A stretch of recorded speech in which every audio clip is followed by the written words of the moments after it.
Hello, hello, hello, everybody. Welcome to the Thursday Night Forum. Listen, we're going to have some fun tonight, okay? This is our fan circle here. This is Ray. This is Tony. We I don't always think have fun, right? we always have fun. You got to have fun in life, right? Even in the position that we're in, we got nothing really to fight for right now. We can't get up to number one, and we can't. I don't think we can drop out of the top four. So we'll just listen. As the banner says, end this injury season right now, and we'll go from there. Stan may join us a little bit later tonight. Gary will not be able to join us, unfortunately. So, Gary, take care. If you're watching, thanks for watching, and we'll see you on the next one, Gary. But we do have T Dog. We have Tony here, and we got BX Gunner. Listen, BX Gunner, you're always here. You're always supporting. We do appreciate you being here at BX Gunner in the moderating duties and the watching duties. How you doing, Tony? I'm doing all right. Got And got got an infection in both legs, but hey, what's new? you got an infection in both legs. Both legs. Well, are you taking something for it? Yeah, I was Okay. already on antibiotic for one of them, but the other one wasn't responding to Right. that. Well, But, uh, on a but very much smaller scale, I'll give you an update on my throat. You can't hear me coughing anymore. So another week, it's on the mend. But Tony, yeah, listen, you got to finish out that course of antibiotics and feel better, right, Tony? yep, So if only Arsenal could take a course of antibiotics and get rid of their injury and medical ills this season, it would have been a much better season. it's all Arteta's fault. Of course it is. Let's start with Mikel. It's all Mikel's fault. You know, the guy who stopped shouting at people on the sideline, and now he's quite calm. The guy who's been quelled by the PGMOL because you don't see him arguing with referees anymore the way Arnie Slot argued with referees in the last Goodison Merseyside derby. But yeah, let's blame it on Mikel. Are you being serious, Tony? Blame it on Yeah, Mikel? yep. All right, let's hear it. Him and the physio. You what? You play these guys. They're playing over 4,000 minutes. Tell me one reason why in the opening rounds of the League Cup. Tell me why Saka needs to play, why Gabriel needs to play, Ferreira for that fucking sense. I know we screwed up on goalkeepers, but I mean you can't run these guys into the ground and expect them Yeah, not to break down. And there's also the deal that almost all these injuries have either been the hamstring or quad. So these guys are either running too much, lifting too much weight with their legs, yeah, and it's gonna take a rocket scientist to figure out who in the club is screwing up. One of them's yeah, Arteta. It has to be the head physios, which we yeah, got rid of. We got rid of that really good Aussie rules, like super health guru, because that was a redundant job during COVID, and here we are. I mean, you've had like 8 of these almost season-ending injuries, and I think a lot of them could have been avoided. Players went off at 75 minutes, 60 minutes. And if you look at Arteta, when does most of his substitutions happen, right? 70, 66 minutes, 67 minutes onwards, right? The Yeah, last quarter. but most of them are like 83 and on.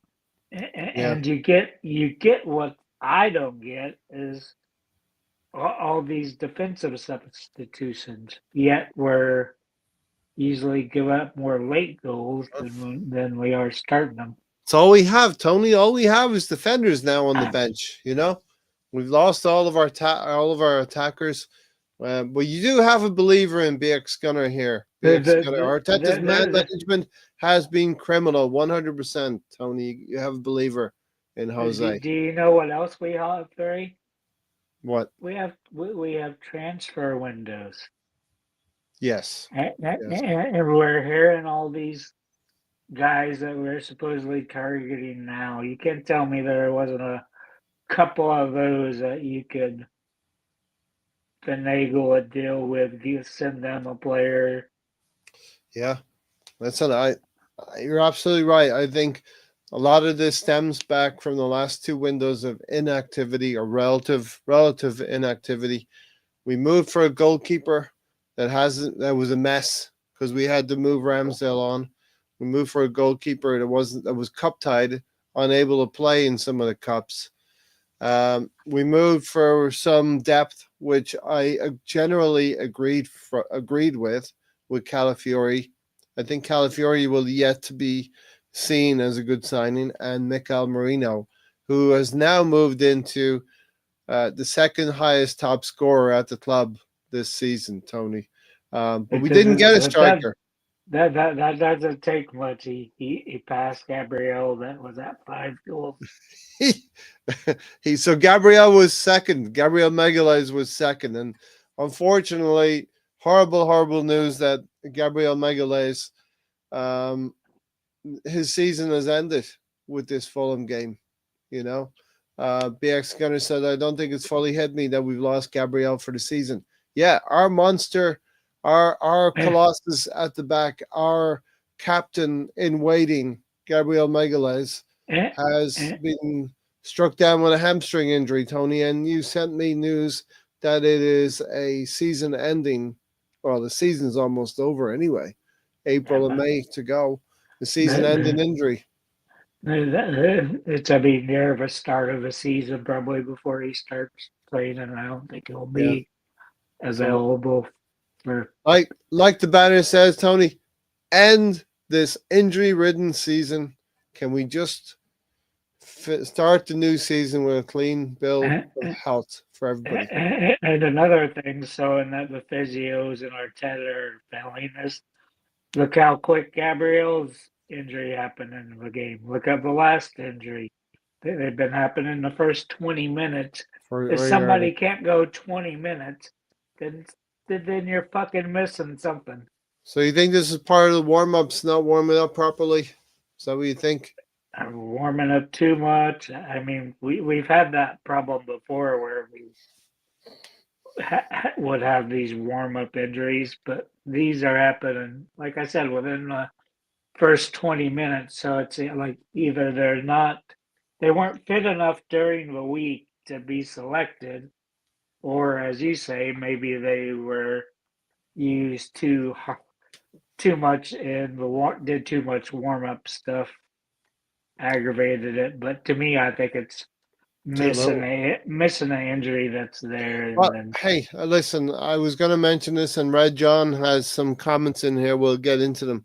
It could be also the consequence of 2 or 3 seasons being at the top end of the Premier League, trying to attain that elusive 14th Premier League title or league championship. Noe, great to see you in here. Noe Donis is in the house all the way on the West Coast. Thanks for being here, Noe. Imagine it's all a PR stunt like he did with Saka last year, and Magalhaes is actually available. Yeah, and look, we're all gearing up, thinking we had the boost of Bukayo Saka coming on, or being ready to come back, and thinking, dreaming, Tony, that we might actually beat Real Madrid in one of these 2 games. I won't mention legs, but one of these 2 games. But now the thought of Jakub Kivior or Tomiyasu or Timber, or removing somebody into Gabriel Magalhaes' position, gives me a little bit of pause for concern, right? PBR doesn't make mistakes. So. Okay. Now this is something that we really should have tried more in the season, in the cup competitions, in the early rounds of the cup competitions. That's Maybe what I said. Why the I fuck know, are they I playing? know.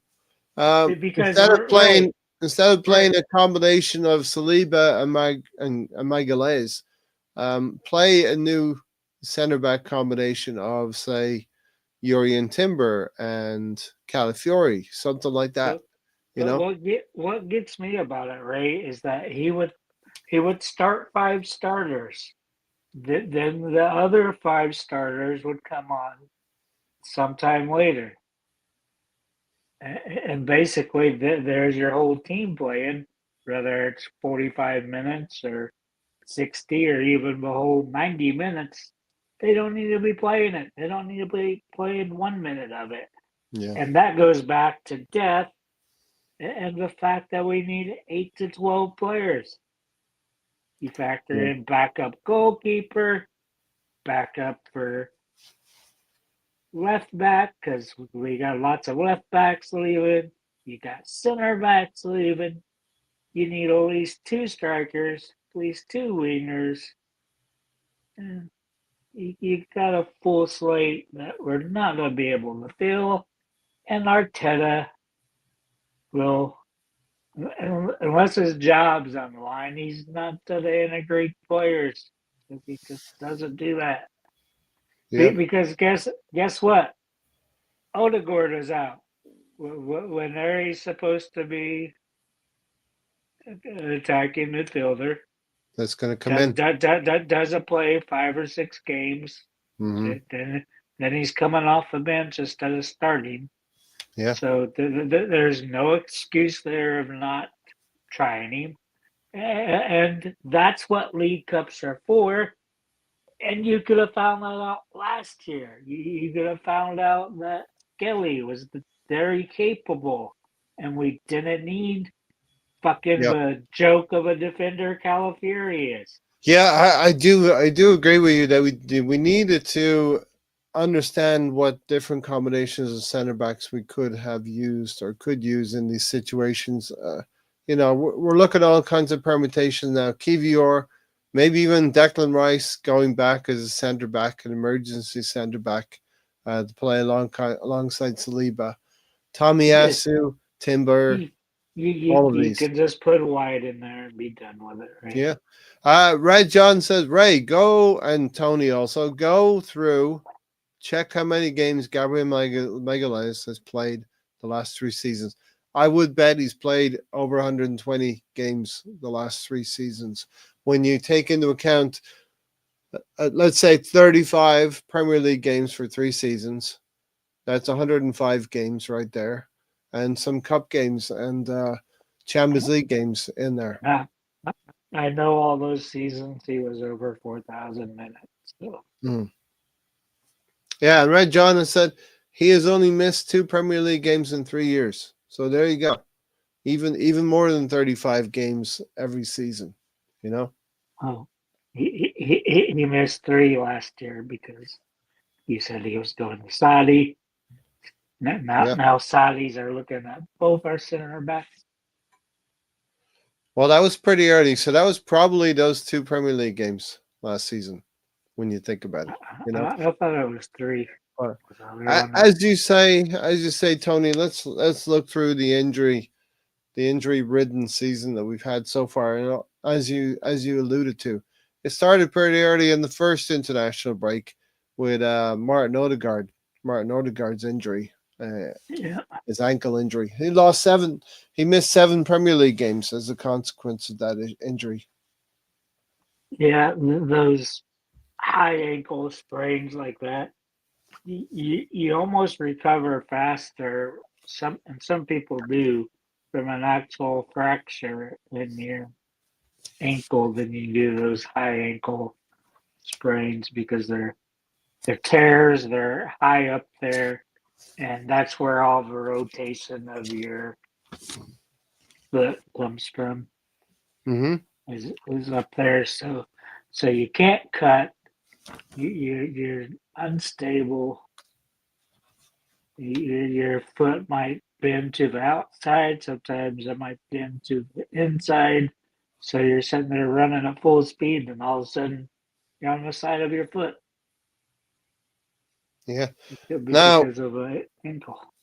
in the Premier League, as a consequence, and I've got the information here in front of me, as a consequence of Odegaard's injury while he was out for 7 games, won. We won out of those 7 games. We won one, two, three. We won 3 of those 7 games. We lost 2, and we drew 2. Tony. So 3, Yeah, 2, 2. That's not a yeah. very good return, right? It's 11 points from 21 as a consequence of losing Odegaard. And imagine if you played one area and all this. Yeah. So let's just say we take for granted the wins that we had.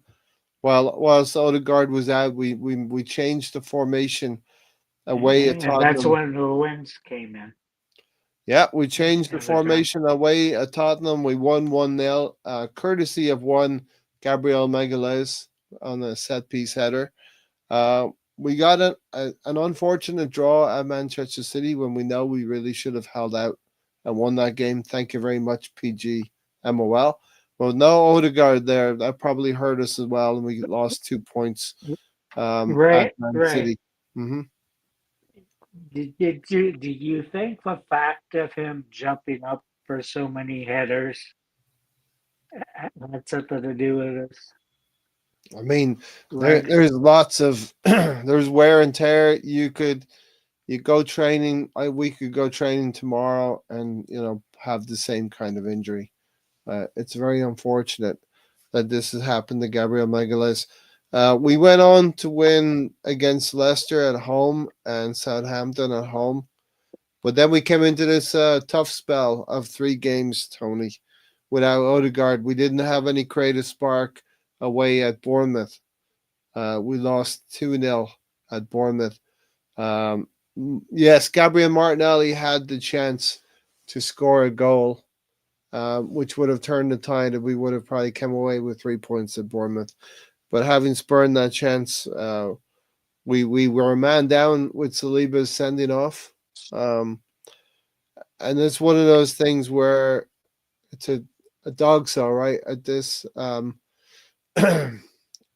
disallowing a goal scoring opportunity, right?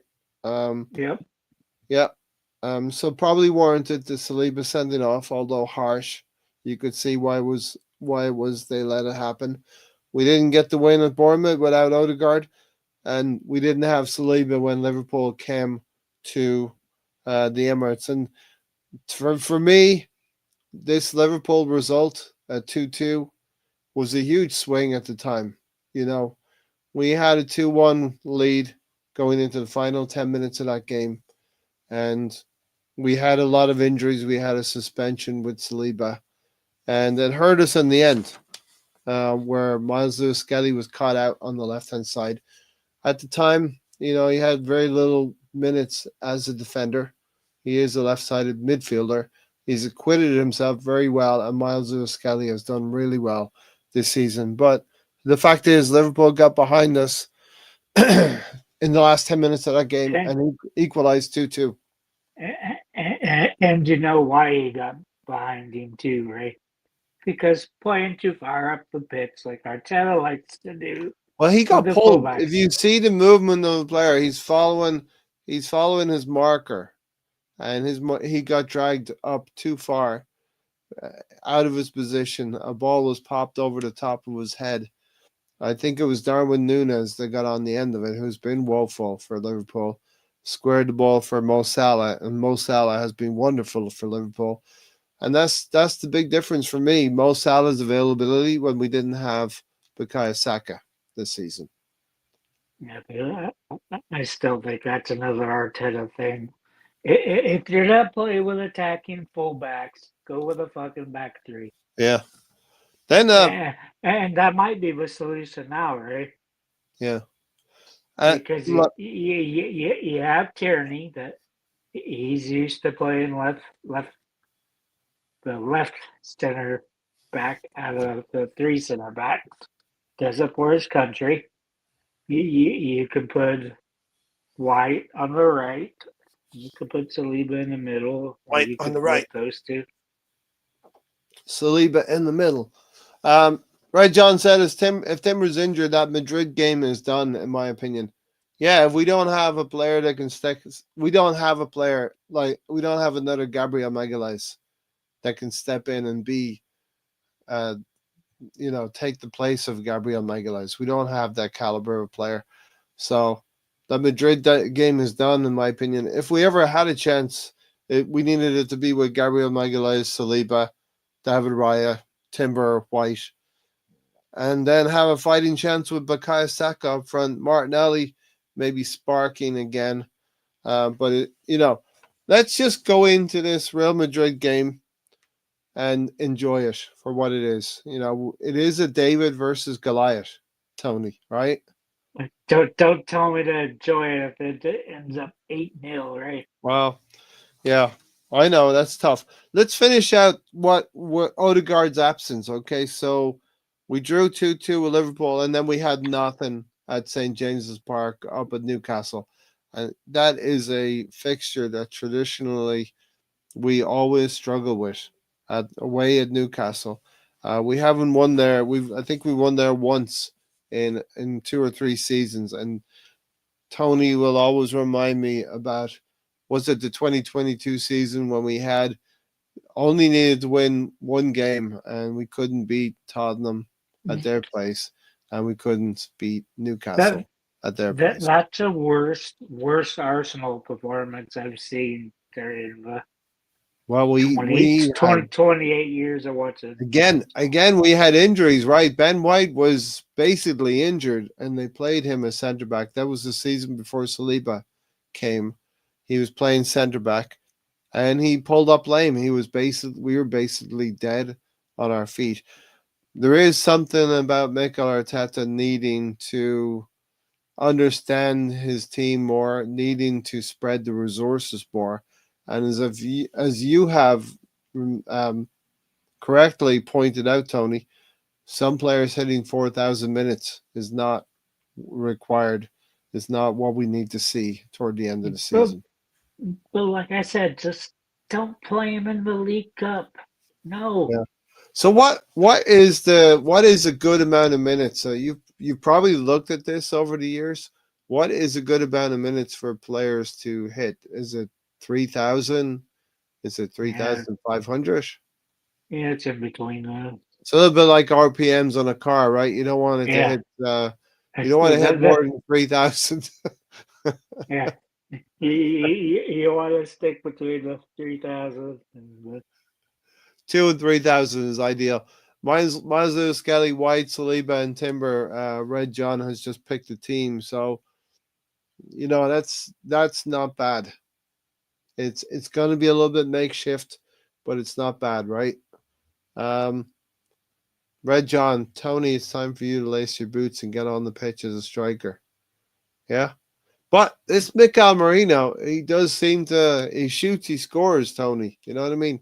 He scored against Fulham again. A kind of a fortunate deflection. but that one was an own goal. I don't care. I would agree with you. Unless they're determining the shot was on target before it left its when it left its Yeah, boot. but it was a total weird deflection. It was a There's total weird no deflection. Now that's the difference between the Bukayo Saka header cancels out the Muniz header. So Mikel Marino's goal and that deflection goal was basically the 3 points picked up at Fulham. and on Monday, I told Gary and Spencer that there would be an own goal. And somebody that does record keeping fucking screwed me over, right? Yeah. Because that was an own goal. Come on. So there is some chat from Red John about why we're picking up so many injuries. Listen, clearly, Liverpool, the draw at home to Liverpool, the loss at Bournemouth, and the loss at Newcastle was very damaging for our season. 1 point from 3 games. Without Odegaard in the team, Um, and I feel like without going into depth in these, I feel like Ethan Waneri was not really ever tried in that position, in Odegaard's position. They tried No, a lot of other and things, right? and Odegaard is in his position. As much as I hate it, they should go back to a 4-2-3-1. Hmm. Especially with Mourinho, because Mourinho knows where to find the spot, and he's not like a great striker or anything, but Yeah, he knows he the knows where to positions to be. take, right? That's why I would definitely be playing Yeah. Um, our our Belgian next to him since he's got good vision. I mean, you Trossard. should be able to get quite a bit of goals that Yeah. way. Uh, Big said one area was the missing link when Odegaard was out and Arteta didn't play him. And shame on Mikel. He just didn't see it. But if he saw it, he didn't believe it. I know I'm starting to sound like Gary right now. He didn't see it. He didn't believe it. Or he saw it and he didn't want to believe it. That But Waneri was the 17-year-old that was going to step into Odegaard's shoes for those well, 7 games. why do you play him when he's 15, almost 16 years old at the time? Break for Premier League Well, record. you The gave him vid, you gave him a few minutes. He didn't. It's not like he started him. You know what I I mean? know, but I'm saying if you do that with him, why couldn't he play in the League Cup last year? Yeah. Why couldn't he have played in the League Cup? Why couldn't he have played at St James's Park? Why? And maybe he did play. I'm not sure. I'm gonna have to check into that. Why didn't he feature at home against Liverpool more prominently? And why didn't he play at Bournemouth as well And, when Odegaard and was you injured? also have to remember, Ray, that he wasn't in the under 21s. He was in the under 18s. Skipped straight to the Yeah. first squad. That's how special he is, Tony. That's now I'm not just saying that. If you're able to skip through certain grades when you're at that level or that age, you're a special player. You know what I mean? Red John said Arteta's done something to the training this season. If you open up the list of injuries we had all season, a lot of injuries of the same kind across a variety of players like hamstrings. That's what Tony's been saying. And of course, Red John, you've been saying it as well. Havertz, hamstring, Saka, hamstring, Magalhaes now. So Odegaard was the first major injury that having trimmed the squad down and balance the books in the summer window, Tony. Um, we trimmed the But squad down so much. We had some of the solutions. We believe we had some of the solutions in the team. It's just that Mikel didn't see it and didn't want to see it. I mean, I haven't seen Skelly in the midfield, so but I would still probably say that he's better than Mourinho, and I would definitely say Skelly's better than Calafiori. Yeah. And when Mary's probably been the best person at midfield, he's barely played there. Let me go back to these games. I just want to be sure. I'm gonna check the Bournemouth game to see where Ethan Waneri, if he was involved, if he was indeed involved. Um, Here we go.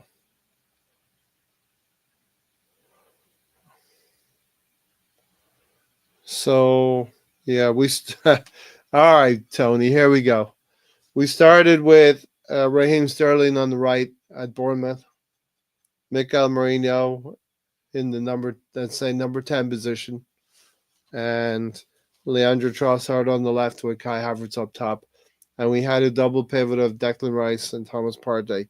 But Raheem Sterling on the right hand side against Bournemouth when Ethan Waneri is sitting on the bench, you know, and Ethan Waneri would come on at some point in that game, but let me see what the minutes were. Yeah, he comes on in the 81st minute, Tony, uh, and for Mikel Merino. And after Bournemouth had scored their second goal, game is over. Mikel Arteta deems it fit to bring Ethan Waneri in when the game is over and there's nothing left to play for. So clearly didn't trust in the player. Let me see then. We had Liverpool at home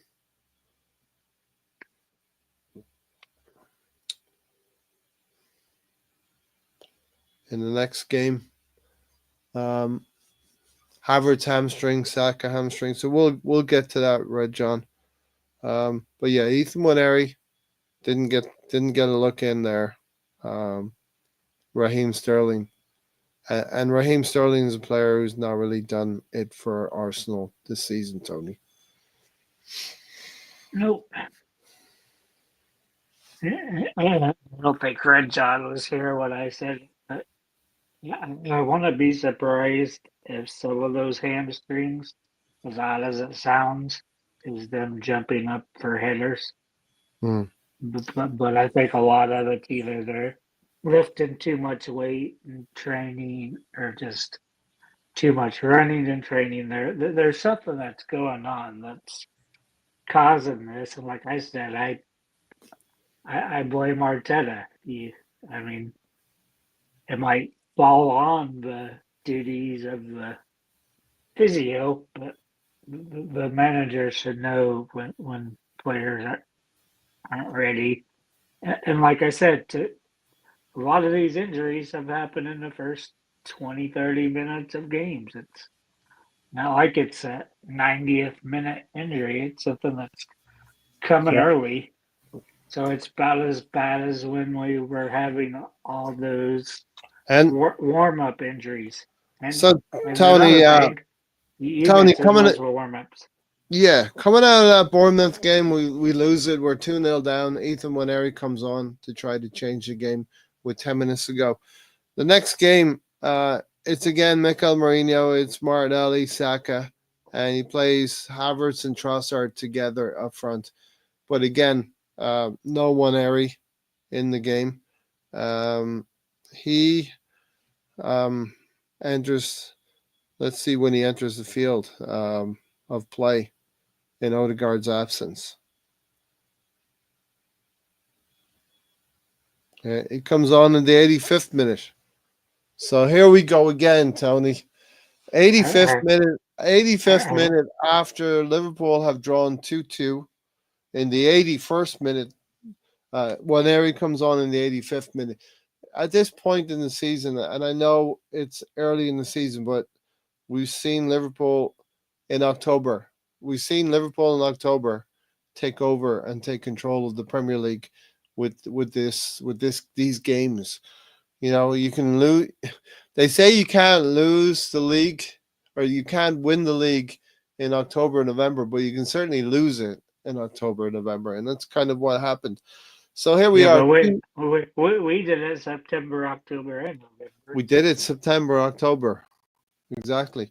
Here we are, 2-2, 85 minutes. We're asking Ethan Waneri, a 17-year-old, once again to come in and change the course of the tide, change the course of the game.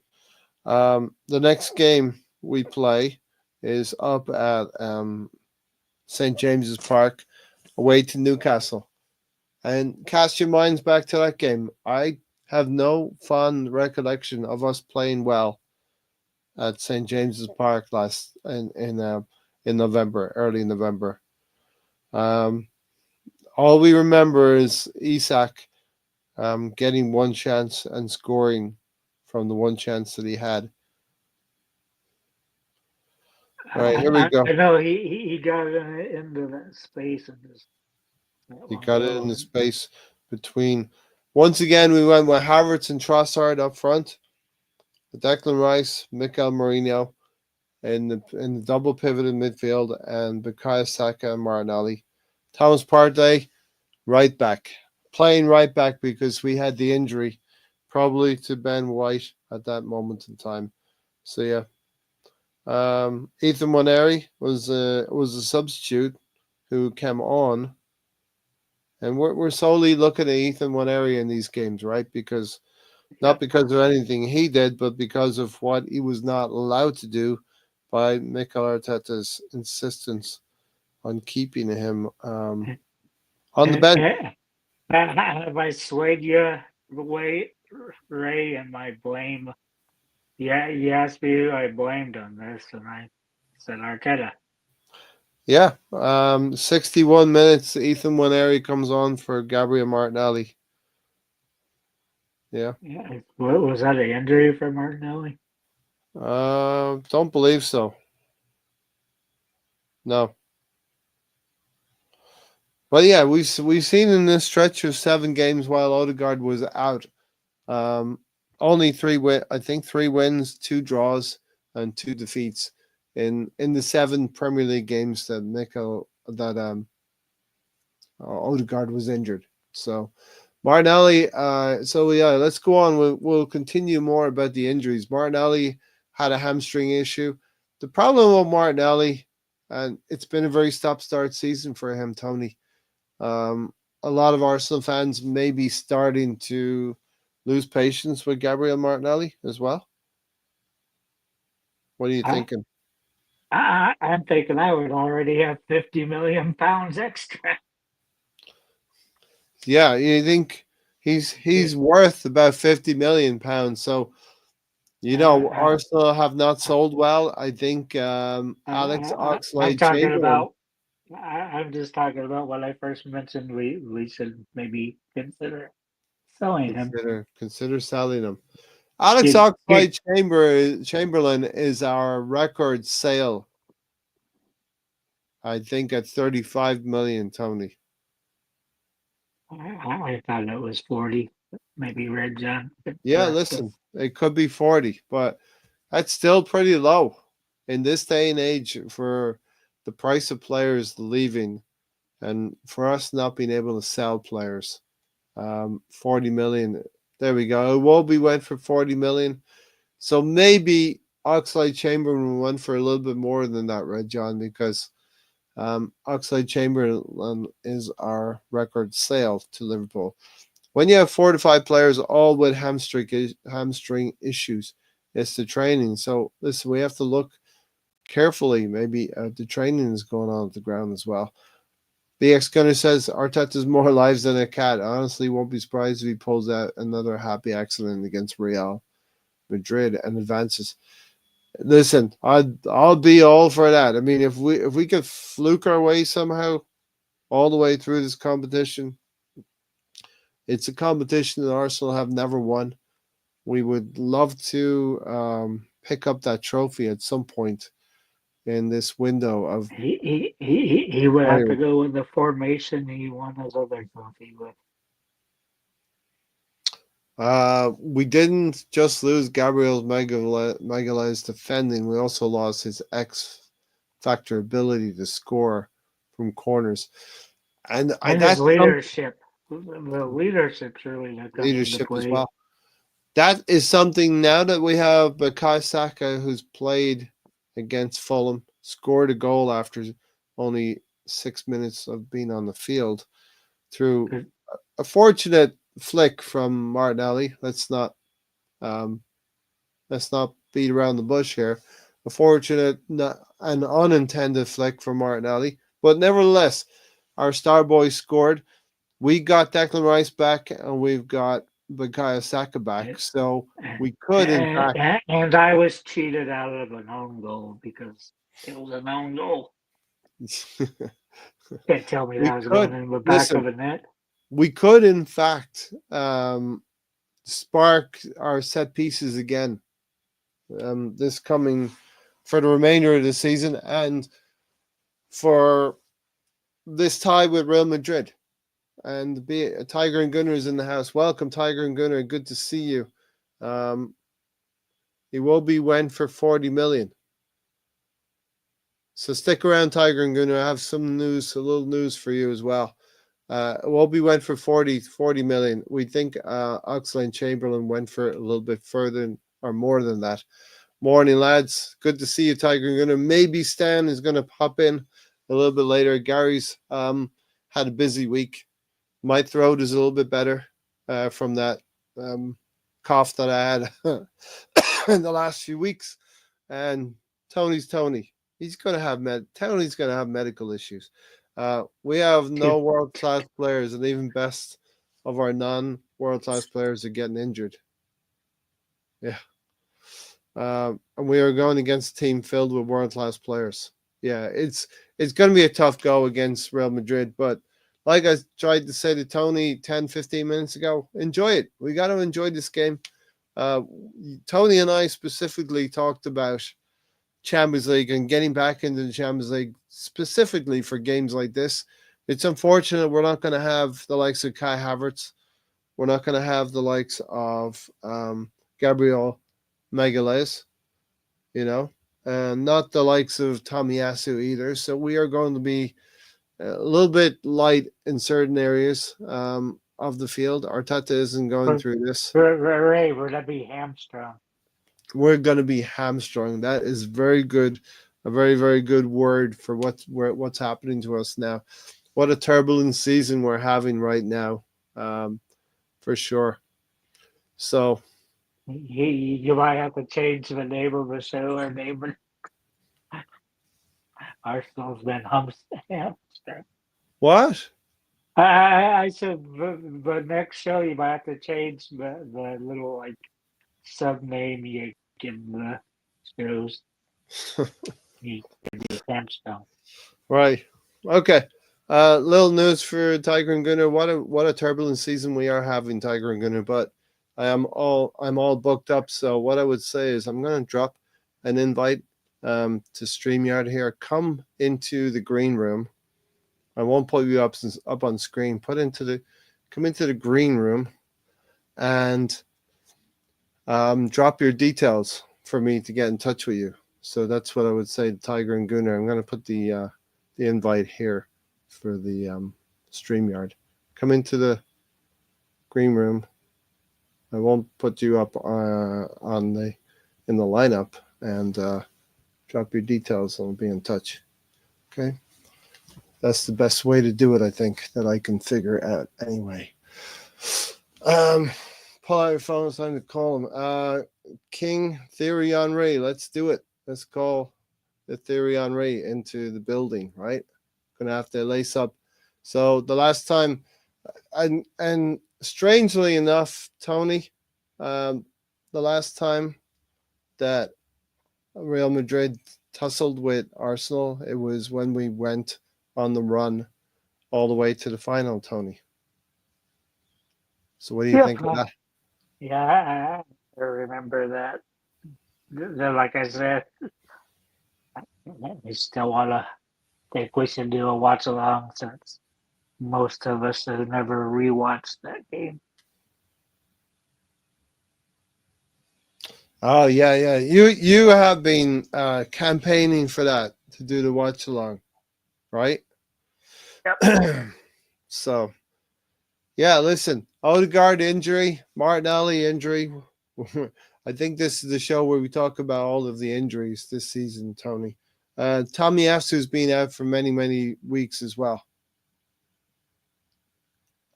But he still doesn't seem even healthy. He doesn't seem like he's in our plans. Yeah, but we would have used him, you know. So what we did this season is we decreased our squad. We reduced our squad down, and And uh, make an already thin squad thinner. make an already thin squad thinner, or a squad lacking in absolute quality, or injury prone players such as Tomiyasu, who's proved to be injury prone. And, Ben White. I mentioned this earlier, Ray. Look, you'd have Tierney, most likely Zinchenko, Jorginho, Partey, our most worthless loan ever. I don't think we're gonna do anything to get him. He's been horrible, and there's just so many players that are going to be going the other way. And like I said, I still bet it happens. And I said if we didn't win a title this year, be in Premier League or Champions League, that we would lose one of our stars. Hmm. Yeah. So did Ronaldinho only win one Champions League, and that was the one against Arsenal, right? Is that what he's saying? Right, John. If Arsenal won the Champions League final, Ronaldinho doesn't win a single Champions League and doesn't have the same legacy either. You know. Listen, this is the top club competition in the world. Arsenal need to be there, and Arsenal need to be on the premises. This Real Madrid team, it's frustrating. This Real Madrid team is frustrating, Tony, because they're both. You look at them and you say they're both invincible, very very hard to beat, and then you look at them and there's another side of Real Madrid that shows you you're going to have opportunities against them, and they will give up chances. So, on which side do you err on this one, Tony? Are they really, really hard to beat? Or is it a case of, Tony, where you just have to take your chances when they come against Madrid? You have to be good on the counter. Very susceptible to the counters. That's what kept Madrid in it. And I mean, you got penalty kicks that separated those two teams. Yes. They're all bundled up close, fighting for the league title, which again I think might help us because you got where do you think Madrid's more focused? Winning the La Liga or winning Champions League? Well, Or they have them. equal? Look, they have the mentality to win both, but I think that they have to be focused in both, right? Barcelona is going to keep them honest all the way in La Liga, so Barcelona is going to push them all the way, and So you're telling me we need eggs in both baskets? we need to do what? Eggs in both baskets. Eggs, yeah, and Real Madrid are definitely going to have their eggs in both baskets. I think all of the eggs have been taken out of our basket in the league, unfortunately, due to uh, different lineups in the league. Too many changes, too many shifts, and not enough done basically by Mikel Arteta to overcome obstacles such as Odegaard's injury and Bakaya's injury and the club basically, and this is unforgivable for me. I'll keep coming back to January. The club's not unwillingness, but total disregard for Arsenal fans when it came to a league title that could have been won if we'd just spent some money on a player such as Ollie Watkins. I would have been happy to have Ollie Watkins come for 60 million. There's still 2 or 3 seasons left in that player. And there's also some word that we will probably revisit that and try to go and get Ollie Watkins this summer. I would have spent an extra 20 million just to have Ollie Watkins in January, not in August. You know what I mean? Yeah. So I will not forgive the club. There's a few things I'll never forgive the club for doing. Selling Robin van Persie to Manchester United, and that was Arsene Wenger who did that. Bringing William Gallas to the club, never forgive them for that. And the last one, not buying Ollie Watkins in January. Listen, I'll throw in the 40 million plus £1 thing. That was ridiculous as well against Suarez for Yeah, Suarez. but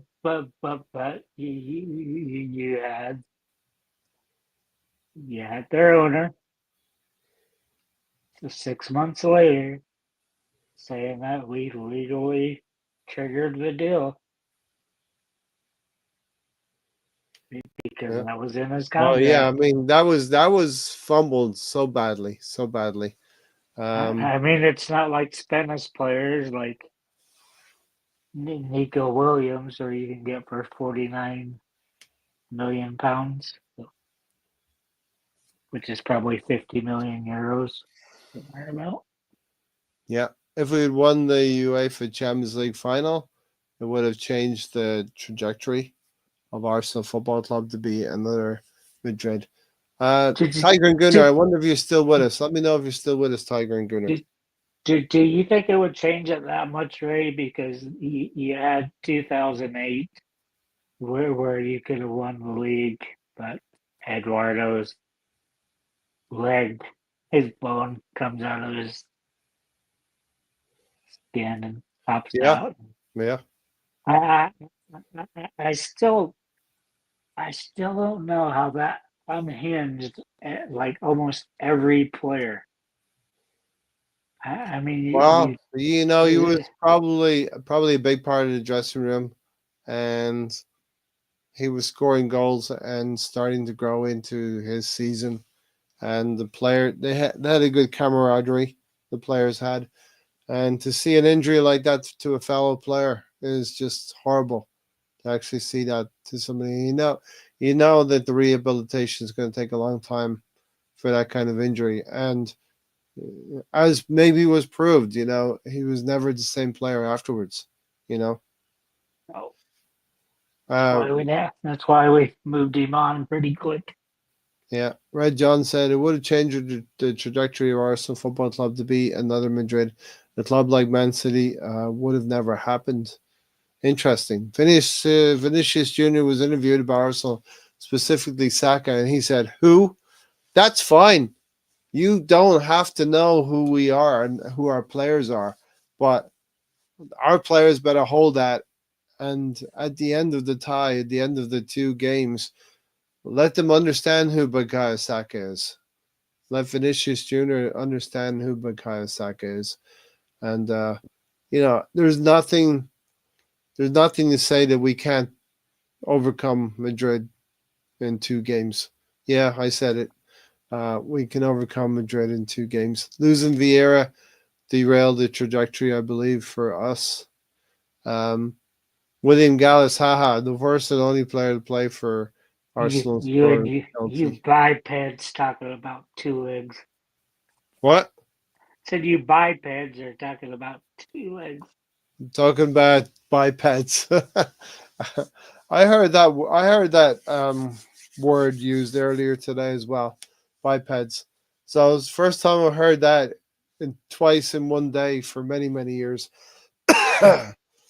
Fabio Vieira, Red John. So Fabio Vieira, is he doing well in sporting? Um, He's a bust, right? he's a bust. I'm afraid he's a But but bust. but Have to agree do with you. you know? Do you know who's not a bust? Saka. No. Who? So somebody that we have a very weird buyout clause that's on loan right now. Somebody that was leading Europe in assists for 5 weeks. Leading Europe in assists. 5 weeks. Hence, he used to be our left back, but he's a left wing back, and he's being used as a left wing back. He's Who? come on, you know, right? But played at Marseille. Talking about Guendouzi. No, Saliba. no, Oh, Tavares. Portuguese, right? You love Tavares. No, no, I like the fact that he does what Arteta wants him to do. Um, He wants his left backs attacking, and oh, look, get are you reading what Red John is typing, or are just the two of you on the same wavelength here? This is crazy. Shame we don't have an extra right back. Would have been convenient to have Nuno Tavares on the bench. Yeah, he's tearing it up a bit, right? Isn't he tearing it up a bit other places? Fabio Vieira in midfield would have made rotation so much better. Torreira, yeah. I liked Torreira when he was with us for the first season or two. Um, but, he you know, well, we, Yeah, I'm gonna do it. I've repeated this before. One thing, long World Cup route. World Cup was in South America. He went to England to sign a contract. He went back to South America. He went back to Europe for preseason. Then they end up. I don't know if that was Australia year, but he was doing all this traveling. Then the last half of the season, he was in the yellow, orange, whatever zone you want to call it. It's like on some cars, right? They give you this narrow path right before you hit the red limit, Yeah. and that's where he was. He hated the fucking weather. I'm sure his wife wanted to be somewhere else. He just never adapted. He didn't play like a South American because most of the South Americans were not privileged players. They're used to fighting for stuff, Hmm. and for whatever reason, he just never showed that mental fortitude for Arsenal, and that's Really? So you think Torreira wasn't the player that people thought he was? I, I think he was, but he just like I said, he just didn't play enough. Didn't play enough. Yeah. Let's get into about December of this past season here. Ben White getting injured, needing an operation, so we lose Ben White for a number of games. Listen, anytime the player goes out injured and there has to be a surgery, and they're going to be out for a number of weeks, it gives an opportunity.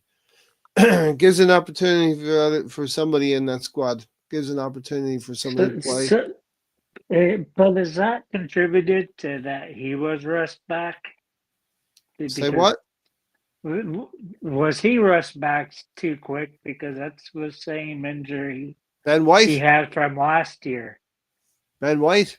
Yeah, Well, he had remember an he missed. operation. He had an operation. I don't think he's been rushed back, but I do think that he has not. No, rushed back last year because he had that injury last year.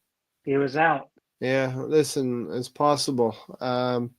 He comes back in. Urian Timber's been used a lot more, but then this provides an opportunity because we have Tomiyasu's injured. Maybe Sinchenko's out of favor. Miles Lewis Skelly, Tony, comes into the fore because of Ben White's injury and surgery requirements. So, I think it's fair to say Miles Lewis Skelly has taken the opportunity with both hands and acquitted himself very well throughout the season. Yeah, You but know, but like I said, we could have figured that out last year. Paid 53 million pounds or whatever we there's spent there's on a couple Calipari. there's a couple of things we want to see in Miles Lewis Skelly's temperament. He needs to be a little bit more careful about challenges, right? He's drawn okay, especially if he draws the first yellow card. He needs to be very, very careful about not drawing a second yellow card, such as the PSV game in the last round away from home. We're winning quite comfortably, and he does foul a second time and is quite lucky. The referee defuses the situation. Yep. The referee diffuses the situation, and quite luckily we escape one. And very soon, listen, a little nod to Mikel Arteta. He understands the situation here, and so he substitutes Miles Lewis-Skelly because probably there's no way that he's going to get through the whole of the rest of the first half and the whole of the second half um, without incurring another yellow card and therefore a red card. So good management there, getting Miles Lewis Skelly out of the limelight. Red John, tell me you're not a hypocrite without telling me you're not a hypocrite. Big Ange. Uh, on SARS, this goal disallowed is killing the game, mate. It's not the same game as it used to be. So, what was the result? Was there Europa League games today, Tony? I don't know. The referee, oh, it was their league games. Those are Premier League games. The referee gave it and then needed 6 minutes to rule the goal out. It's crazy, mate. It's madness. Yes, Um, sir. Also, Ange, from a few months ago, we need to understand that errors are part of the game and sympathize with officials following Luis Diaz incorrectly disallowed goal against his side. So I mean, listen, I'd say leave Ange alone. He's doing a great job. That's what I say. We don't need any firings yet. Um, at Ange's place. Which one do you give manager of the year to, Rick? So, do you want to know who I would give manager of the year to? I would give it to Nuno. You give it to Nuno. Yeah. Who would you give it to? Uh, I think I would have to look at. Well, Nottingham Forest. You would The have to job look that at Nottingham Forest. Nottingham Forest have done this season, they're solidly in third place right now. Um, I think 3 or 4 points ahead. Let me see what they are ahead of. Yeah, they're 5 points clear of Chelsea right now. So Nuno Espirito, you are not. I mean, we could give it to Nuno Tavares, right, John? If if he would be a manager, he would definitely get it over the other Nuno. But for now, we'll give it to Nuno Espirito. Um, and I know I'm And butchering that name, right? Nottingham Forest.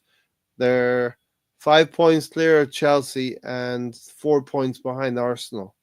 So and, you know, and, and Ray, do you remember in that very dark November, and they're in the right? semi-final of the FA Cup. Just to finish that out, very dark That November. Yes. the very dark November, Arteta's considering quitting. Then ESR saves the season. Do you remember what coach Arsenal was That looking was at? Because I December. do. That was December 26th. Do you know who we were looking at, Ray? Do you know who we were looking at? We were looking at Nuno. Were we looking at Nuno? Is that what we were going to say? And Nuno was our first choice. We were looking at Nuno. Um, I kind of like David Moyes, says Red John. He did a 360 on Sean Dyche relegation battle. Interesting. He did turn it around. But listen, there were 11 games unbeaten before they played Liverpool last night. And they didn't go unbeaten. They didn't go 12 unbeaten. We needed them to go 12 unbeaten, you know? We should have gave So, him some multiple fruits. Red John says, let's not be hyping up a former Spurs manager up too much. I don't actually associate him with Spurs. No, I don't either. They were, didn't they win 3 games on the trot in that season that we lost our first 3 games, and they were top of the league. But I don't associate Nuno with that Tottenham team somehow, some way. I think David Moyes done a great job, but Did did Nuno's didn't done they a much better job. didn't they drop tools for Nuno? That Spurs team. Maybe. Listen, that Spurs. We've seen it. We saw it at Arsenal in the last 5, 6, 7 years. At the end of Arsene Wenger's reign, we saw that at Spurs. Down in the tools, the Did, mentality of the club and the dressing room not being good enough. The Tottenham team, who said it best? Conte said it best. Check that interview out after the Southampton game, I think, where they drew 3-3. Oh my God, that was probably the best press conference ever, where Conte was very, very upset. The players, the players, he, the he, he, players. he was livid, right? He was livid. The players, they get paid well, and what do? They do nothing. They get paid well to do nothing every year. And the manager, he was basically saying the manager gets blamed. The manager gets fired for them. But So a lot of times I think it is the manager. but there is, nothing makes me more mad than those players dropping tools. I mean, they did it for Pochettino. They did it Mhm. for all kinds of. Be thankful you're not Yeah, a Spurs fan, Tony. they Be they thankful you're they not they, a they, Spurs fan. they did it too, and I mean, that's just they They they they, they they did they did it. Why would you What? be a Tottenham? Why would you be a Tottenham fan, Tony? I have no idea. You like being disappointed more than you're disappointed with You yeah, Arsenal. you like disappointment in your life. Be a Tottenham fan. Some football channels say Nuno Espirito is better than Arteta because Arteta would not have gotten top three with this Nottingham Forest squad. Listen, maybe not. Valid point. Um, I'm going to rescind giving it to Nuno, giving it to Slot, winning the league with no signings. Chelsea doesn't count. Red John, don't give it to Arnie Slot. The guy lost his cool a few times, and they've had the team. They've had the best. I'll say it this way: they've had the best team that hasn't have had injuries at all. You know. So Tiger and Gunnar, now you're back. If you can stay to the end of the podcast, I will drop the link in there. Come in backstage with us, and we can have a quick chat. Okay, Tiger and Gunnar. That is a message for you. Good to see you in about an hour from now, maybe. Yeah, I'm curious.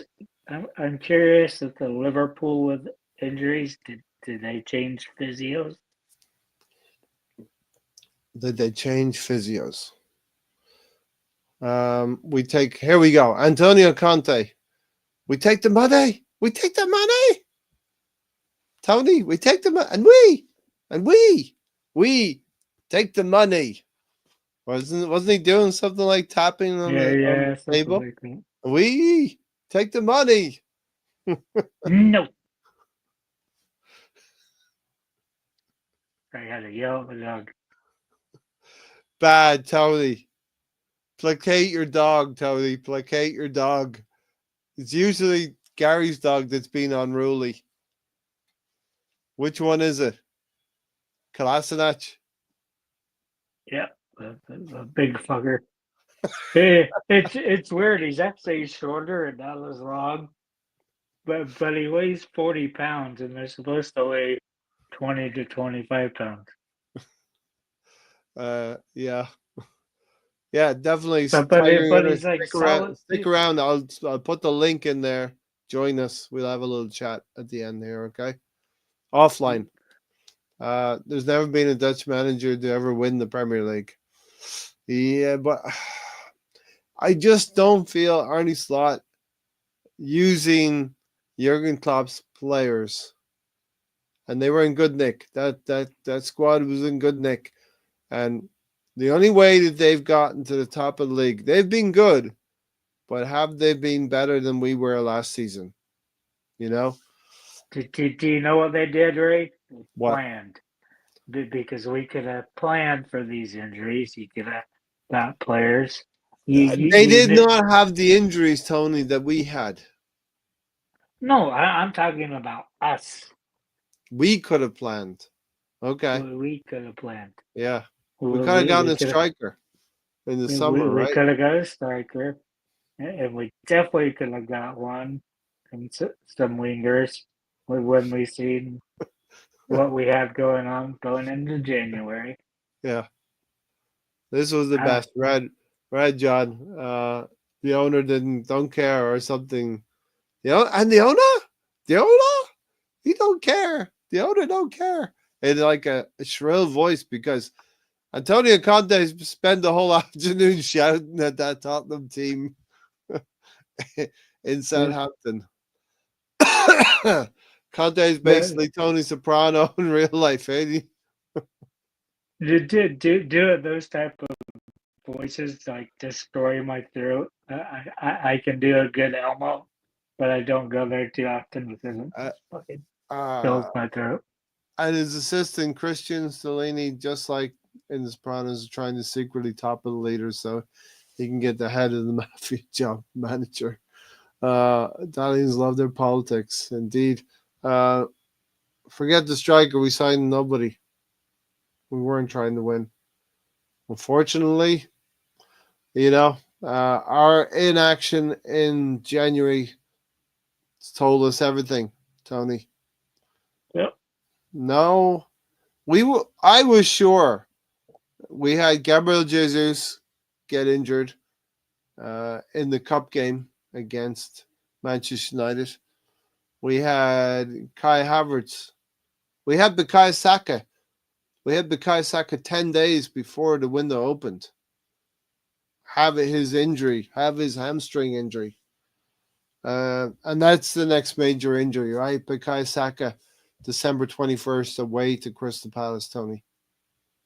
Yeah, it was bound to happen because you know how many times I stressed the previous season he had 3,800 and last year is over 4,000 minutes.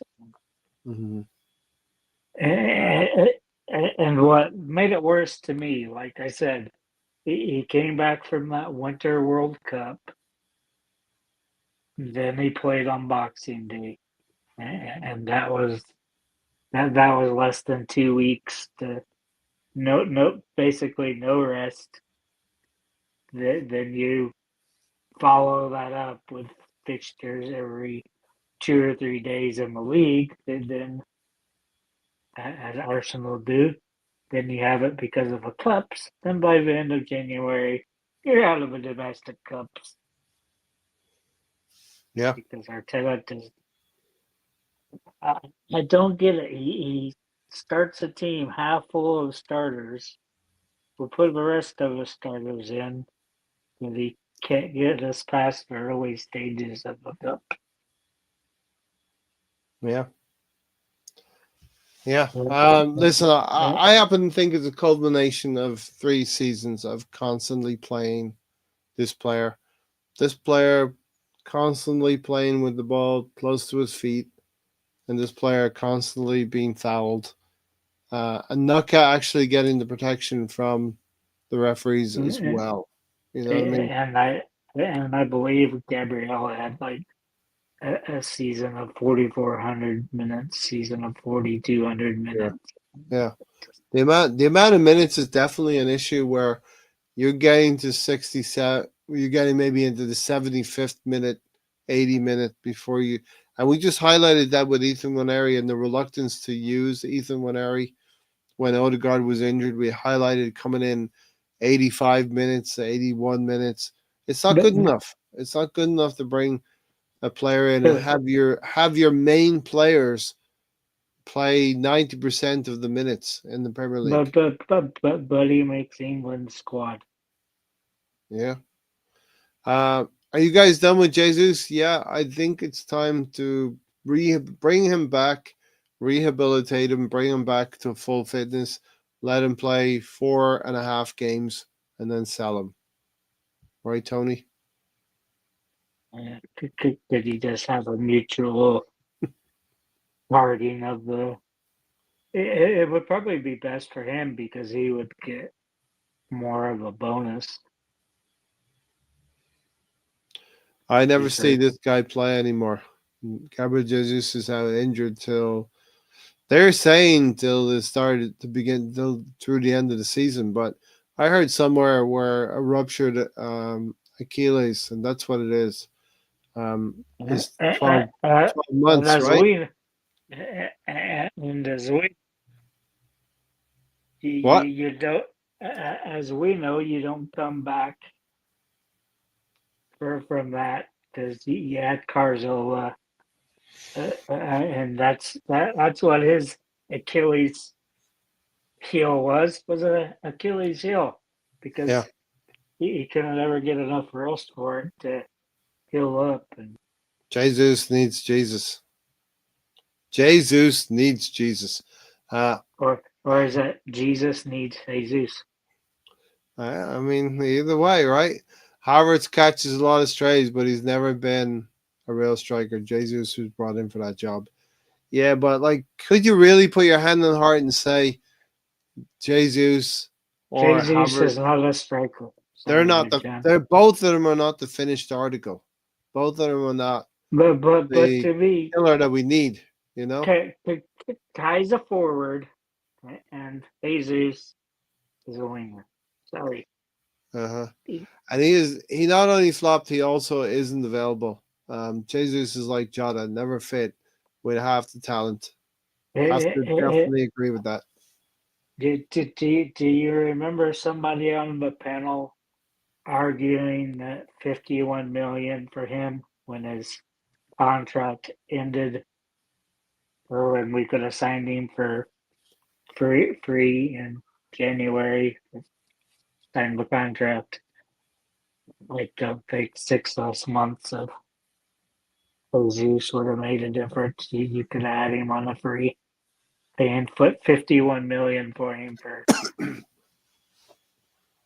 a 6 months bonus is stupid. Yeah. Um. Red John. You guys never talked about Gyökeres. David Ornstein tweeted, and we are in for the guy. So excited, to be honest.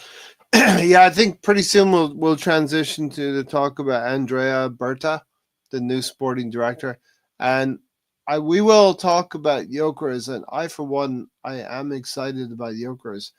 I'm excited about a striker. I'm excited about a player who could potentially put a, a round piece of leather in the goal, because that is the most important thing when it comes to games. Well, what midfield is give him a fucking ball, right? So you're saying we're going to sign Isak, Gyökeres, Ozyman, or Sesko, but they'll never get the fucking ball, Tony. So what difference does it make? You know what I mean? They're just going to walk around on the field. Um, no, I'm excited about Gyökeres. We're gonna transition pretty soon to that sporting director talk. Gabriel Jesus' best game is his debut at the Emirates during the Emirates Cup against Sevilla, I think it was, where he scored a hat trick. That was as good as it got, Tony. A hat trick in an Emirates Cup preseason game. Aubameyang himself never did at something. I think you're talking about a hat trick. Aubameyang himself never did at I thought Arsenal. he did end up getting one.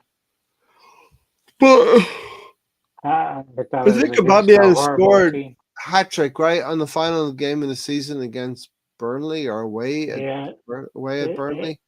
yeah. Somebody just Didn't he share the worthless golden team. boot with Salah at the time? Yeah.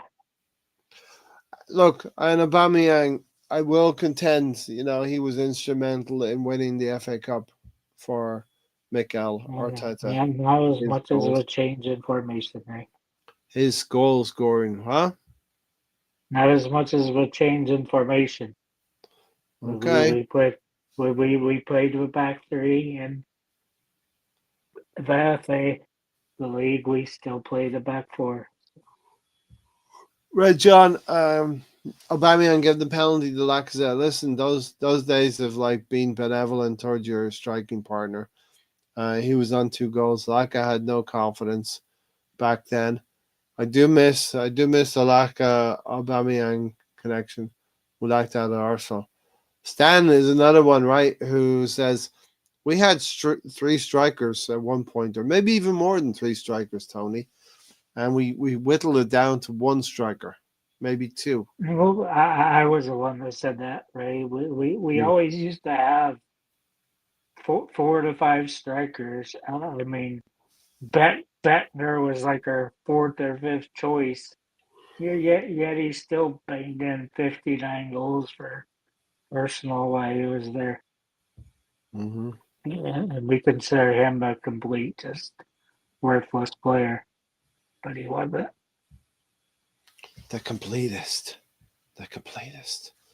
Yeah. But Um, you have to have at least 2 strikers, because one of those strikers at some point got run out of form, run and out they're also form, the injury risk. suspension, injury. But It can happen. but you always have that. He's seen what happened with Oliver Giroud. I He mean, just went. He he lost his shooting boots. Don't know where A- they're hidden Aston at, Villa. but Aston Villa had up until the time that Duran left, they had Ollie Watkins and Duran coming in. Now that Duran has left, they've got Rashford, they've got Asensio, they've got other players in there. They've got Malin. Um, at the weekend, we saw Erling Haaland going off injured and Marmoush coming in for Man City. And yeah, you've got at Liverpool, you've got Salah going off and Nunes. Tell me that's a good thing, huh? Nunes deputizing for Salah. They don't quite have it at Liverpool, but in a lot of clubs they do have that. Isak comes off at Newcastle. You got Wilson coming on. Not the same thing, but it is a striker. It is a player. Um, Tiger and Gunner said for Bamiyang was no different to Grealish, Rashford, being a bad boy. yeah, he was always late to practice. Yeah, true. There's The discipline, discipline. I say that because of Gary loves saying practice is the training. Practice. Gary's sleeping soundly right now. He should be resting up. He might have woke up since I invoked his name. Since you mentioned his name, Gary, wake up, Gary. But but the deal with Obama is that all the stats showed we're a much better team with him on the left. More goals per game, more GA, all that stuff. But Arteta persisted for almost a year of trying him as Well, striker, this and it didn't work. listen, this the thing. Red John, he's on point with the conversation, and he's it's almost like he's here talking with us as well. Uh, And Tiger and Gunner as well. Aubameyang is no different to Grealish to Rashford being a bad boy. But Red John said being late to practice, but still being 1,000 times better than any other player. Tony, No, he wasn't. he was the goal Lacazette was scorer. better. He was the goal scorer. Red John, I put a star on the what we need for the summer. What we need for this summer question. So we will get to that one. Makes me think Arteta was an idiot to get rid of him. Listen, Ray, yeah. Ray, do you remember? I think this might have been the first season I won my preseason prediction for Arsenal, and I said Lacazette would have more goals than Aubameyang. Lacazette had 17 goals.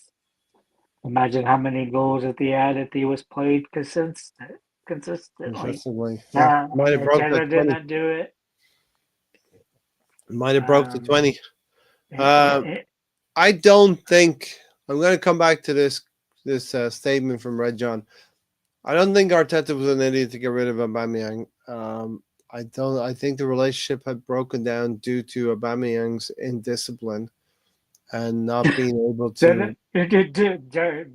because you have blows between players and Yeah, coaches. We still don't know the coach.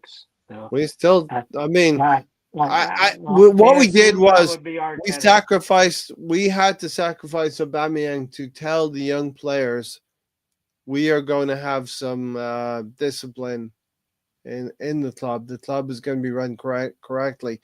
We were just laughing at Tottenham for this exact thing, Tony, that they didn't have that culture.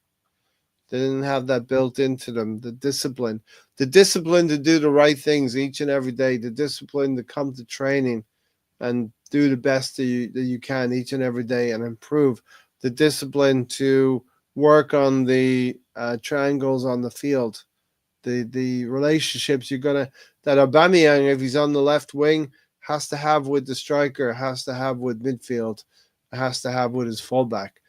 These are all things that top teams do, and Mikel Arteta was not willing to stand for any lack of discipline in terms of the work that they had to do.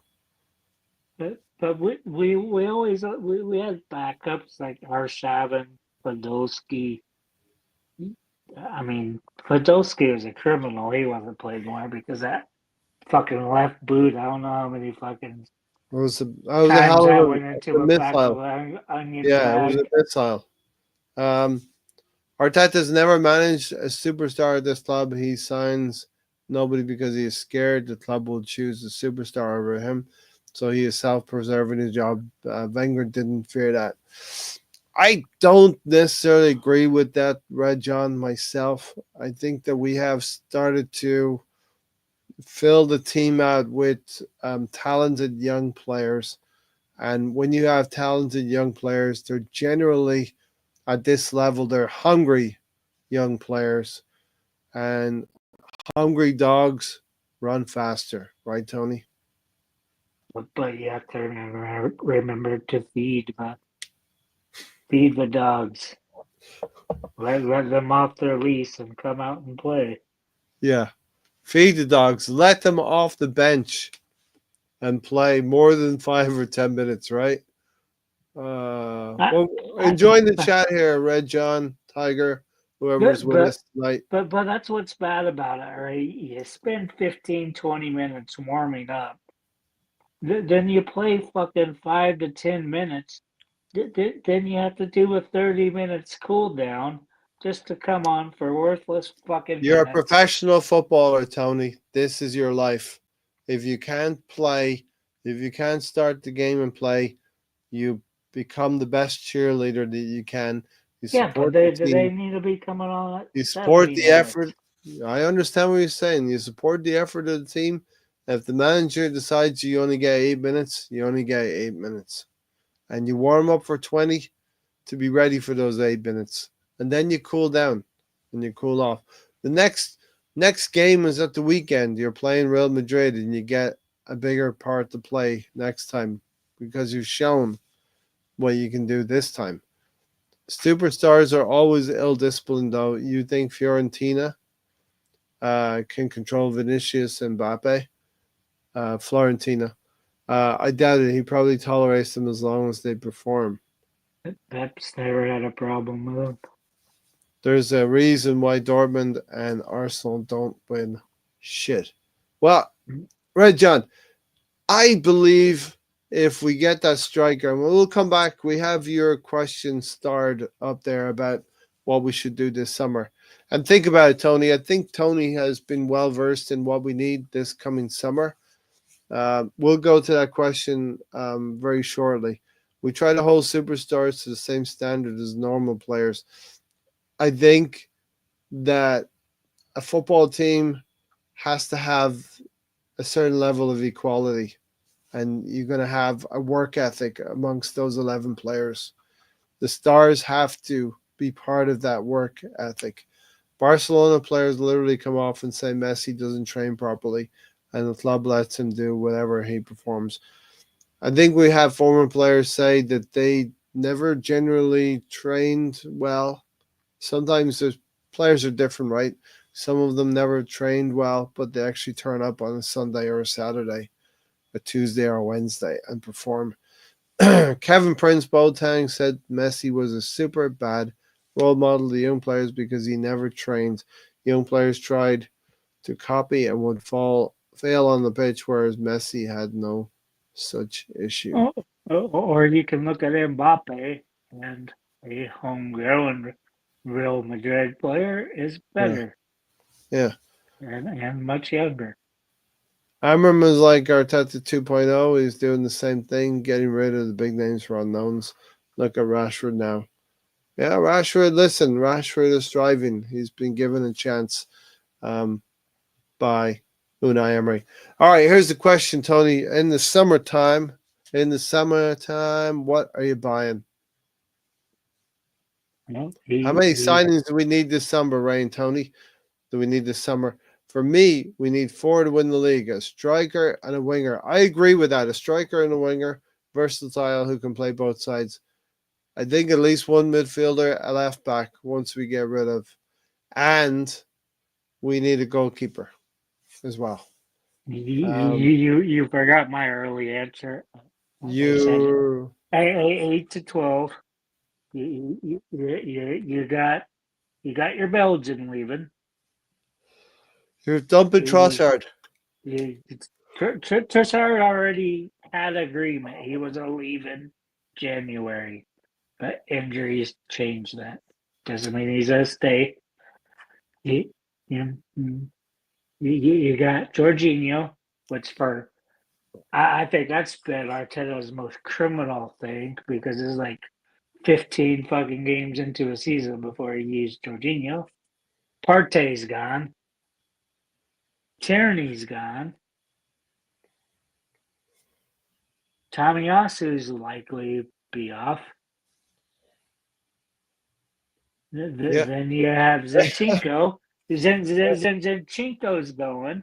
This is going to lead us. This is going to lead us in a moment to the talk about Andrea And, Berta. look how many fingers are there. There's 7. 7 right there. Yeah. And that doesn't include the 2 strikers and the 2 wingers we need. And it also doesn't count. We need at least an additional midfielder Um, besides replacing those 2. Whereas look at Unai Emery, got Rashford, got Asensio, got Tielemans. He signs big names. Yeah, listen, he did. So Aston Villa did well in the January market as well. Yeah, but he did good signing unknown talent. He had So Guendouzi. we have to talk about that a little bit. Who do we think?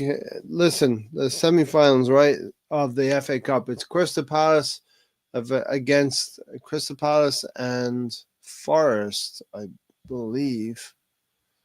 Who are City playing? I think City are Remember, playing Forest. I think City are playing Forest, and it's Crystal Palace versus who's the other team that got there? It's evading me now. It's evading me now. yeah, I don't pay any Aston Villa. attention when we're Yeah, not in it. Aston Villa are in there playing Crystal Palace. So Bournemouth were beaten by City, Tiger and Gunner. So to Aston Villa are playing Crystal Palace. Really, you would think Aston Villa would get there, and probably you would think Man City will get there. So Aston Villa against City, and I think Aston Villa would have a good chance to beat City in the FA Cup final as well. Not an Arsenal related question, but do you think Messi or Ronaldo will go into management or something along those lines? If I was to guess, I would say Ronaldo would be the guy that would go that way. Messi, I don't think he would get involved with media. And I think for a lot of these managers, media commitments are probably the biggest heartache and biggest pain for Right. the job, right, Tony? Yes, I was gonna say it would be Messi if Messi got into coaching. I would say Ronaldo will be more likely to go into management or coaching. I see Ronaldo as a future Portuguese manager, national team manager as well. But I but it think, seems it seems like those guys would hit a point like I'm tired of training every year. You figure they would. I don't know which of those have earned their right. I mean, badges, you're but looking. Tiger and Gunner has talked about two of the best players in recent years, Lionel Messi and Ronaldo. They're both playing in lesser leagues right now, but you know they have been playing at a high level now for years and years and years. So you know, and the thing the Red John is happening upon, they are billionaires. Won't happen. He says Tiger and Gunner. Simple answer is they're billionaires. And why would they want to go into more hardship to get results for their respective teams? They're CEOs with their own brands. Becoming managers is actually less profitable for them. I do think, though, Red John, that Ronaldo would be the one who maybe would take a few years out of the game and then want to come back into the game as a coach, as a manager. And do not be surprised if you hear this, if you remember you've heard this from me first, that I would think Ronaldo would go into be national manager of the What Portuguese team. what I'm curious is, Ray, if the Wrexham keeps on the path they are and they get to the Premier Yes, League, yes. how much that's changed football. Yeah, do you think that they will be able to, Newcastle, maybe Newcastle finally build themselves up to be the team that we thought they were going to be when they got the Saudi ownership? It just Because hasn't happened as quickly as City because I think that they have built it correctly and within the rules. but remember, Ray, they finished fourth, got into a Champions League, and what happened to them that hurt them that season. But what really hurt them was the new fucking Format. financial fair play. Uh, It's crippled almost everybody. yeah, yeah. It just I don't they really got that wrong because basically all the clubs have struggled trying to keep it. You had this summer, which we don't talk about. I know you did. We don't You talk had about the Aston summer. Villa buying players for 70 million or selling players for 60, 70 million that weren't worth that. And those same 4 or 5 teams are trading these players around, playing double, sometimes triple what their actual value was, so they could balance the books.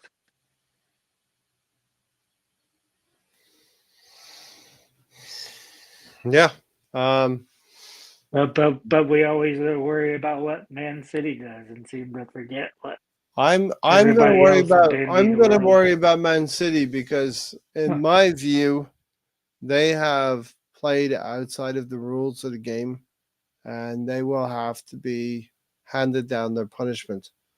We don't know what that's gonna look like. It's gonna be absolutely mad though, Ray, since we're getting the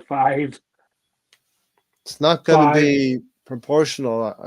I feel like it won't the punishment will not fit the crime. Let me just say that much. Red John said, Tony, it wasn't Emery who signed Guendouzi, it was Raul who got fired because he was doing dodgy deals. Um, That's untrue because it was Emery while he was at PSG scouting Guendouzi. Doesn't matter who signed the deal. but he would have seen him, yeah, and probably, but Raul might have gotten the deal over the line. It was That 7 or 8 million for Guendouzi. It wasn't a lot. that's where a lot of those came from because Yeah. you ended up having Gabriel, Saliba. Those were Here's the players that scouted by Emery. Yeah, yeah. In the network within, so Emery had the network or knowledge of France, and so that's how players come to England because Unai Emery knew about French football being with PSG before. He had seen these players. Guendouzi comes, and who's the other one we were talking about just now in France that you just mentioned? Anyway, irrespective of that, Red Johnson, we got Yeah, I said Lacazette. Saliba. Lacazette's another one we brought from Leon. Uh, Yeah, but I was saying Saliba and Gabriel a second Saliba, that's ago. right. Saliba would say at the end, at the time, and the club did a great work in identifying William Saliba and But did not handle him well. buying him for a song though. It was a pittance, a small amount of money at the time and in this current climate. Because right two seasons later he would have been double that price, Tony, if we hadn't have bought him No, but for I'm 27. saying we handled him poorly because Yeah, I he totally he accept. he should have played in the French League Cup Cup final. final, yeah. I totally accept what you're saying. Right, John. The- Messi would only be willing to be manager for Argentina and not for any other club. That would be amazing if you have Ronaldo as manager of Portugal and Messi as manager of Argentina. Both of them have Why, huge legacies because they both won trophies with their countries. why Emery's been in and out of our talks? Wouldn't he be a great national team manager? The way he Hmm. Yeah, manages cup competitions. yeah. I listen. This is a manager who could take. Maybe I believe he's Spanish, right? So he could take the Spanish national team in tournaments as well. And Spain right now is pretty strong right now. I actually don't think Messi and Ronaldo are brilliant leaders. Um, yeah, it's difficult, right? These kind of players, you're asking them to become managers, talents, no contest, but not leaders. I happen to think you can learn some leadership as well if they would be willing to do that. That's something that you can grow in being a leader. You need to be a But tactician to be a manager, and Messi and CR ain't that. Go ahead, yeah, Tony. but I don't think you have to be vocal to be a leader. I think Patrick Vieira, good. he wasn't You, vocal. but you see these guys doing it by what they do on the pitch. It doesn't necessarily have to be coming out their mouth what to do. They show you how to play hard and do this and that. So Yeah. Uh, Madrid can be manager. Yeah.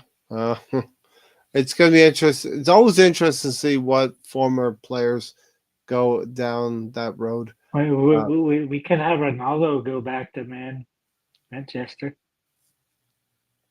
yeah. This, yeah, so we we can could do laugh that. at him again. Yeah, resurrect Manchester, please. Um, the circus. Emery's biggest mistake was playing Peter Cech at the Europa Cup final when he knew beforehand Peter was going over the Chelsea the following week. Yeah, as director. We had He made Martinez on the bench. a lot of silly mistakes. Okay. We had Martinez on the bench. Yeah. Um. So yeah, it's definitely impacted our season. As we wind up, the injury part of our season, talking about it. Bukayo Saka's just come back from 3.5 months of injury. Um, in between that, Kai Havertz out for the rest of the season. Mikel But but Mourinho. Hmm? but I still don't like how he's handled it, or how he's handled several players coming back.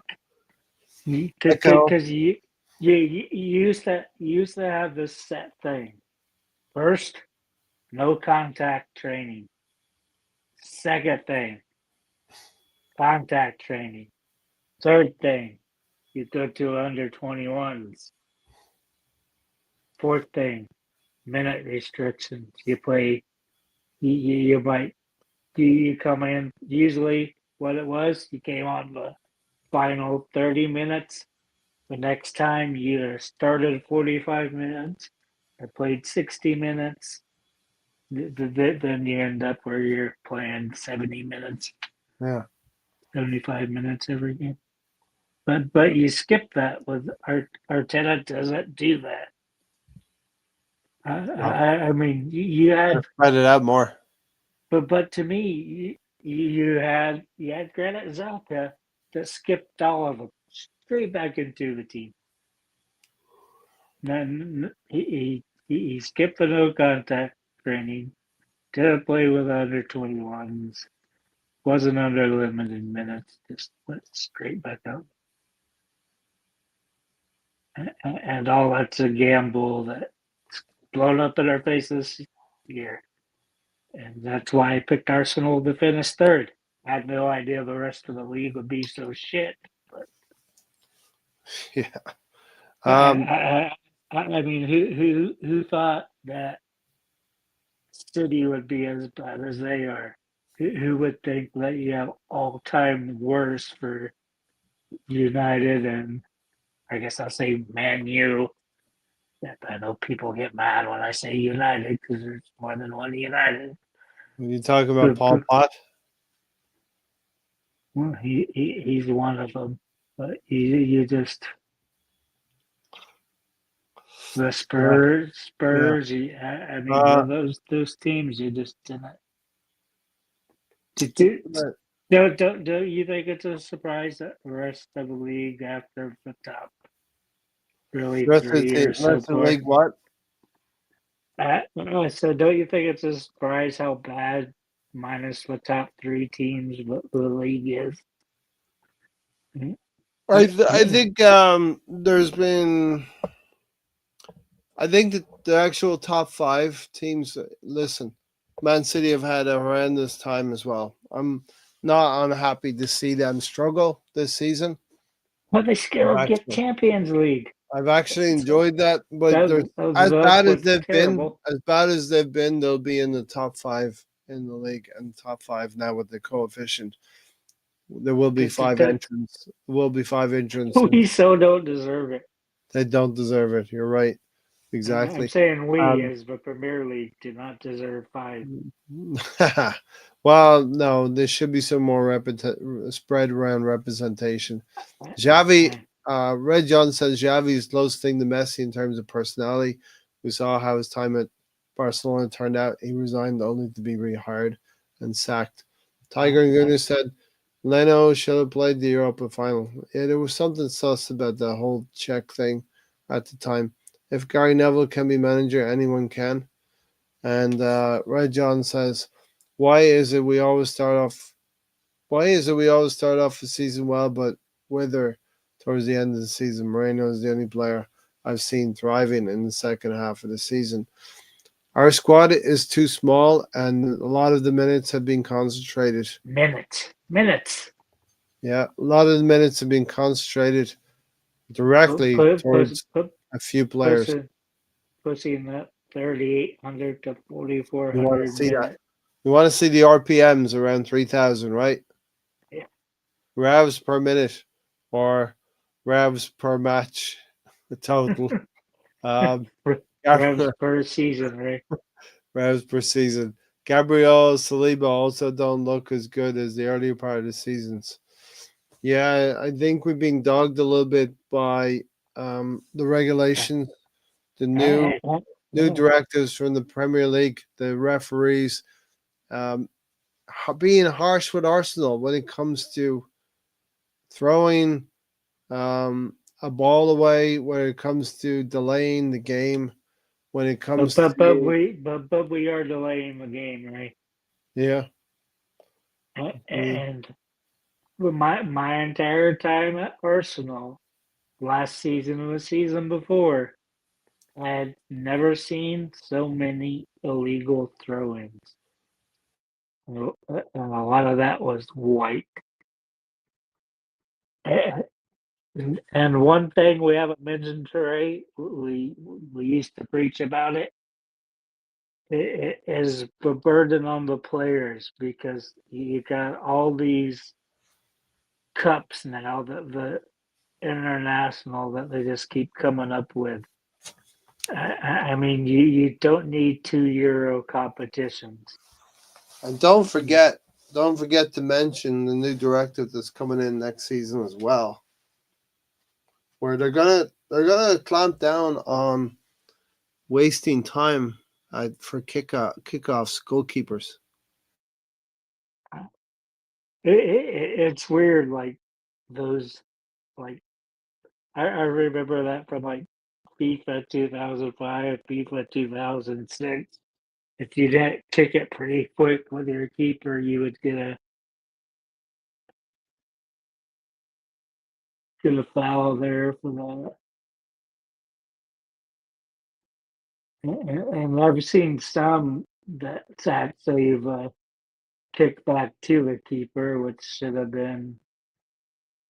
I think you lose a player for that. I know it's a penalty, but I've seen that happen this season and not get old. There's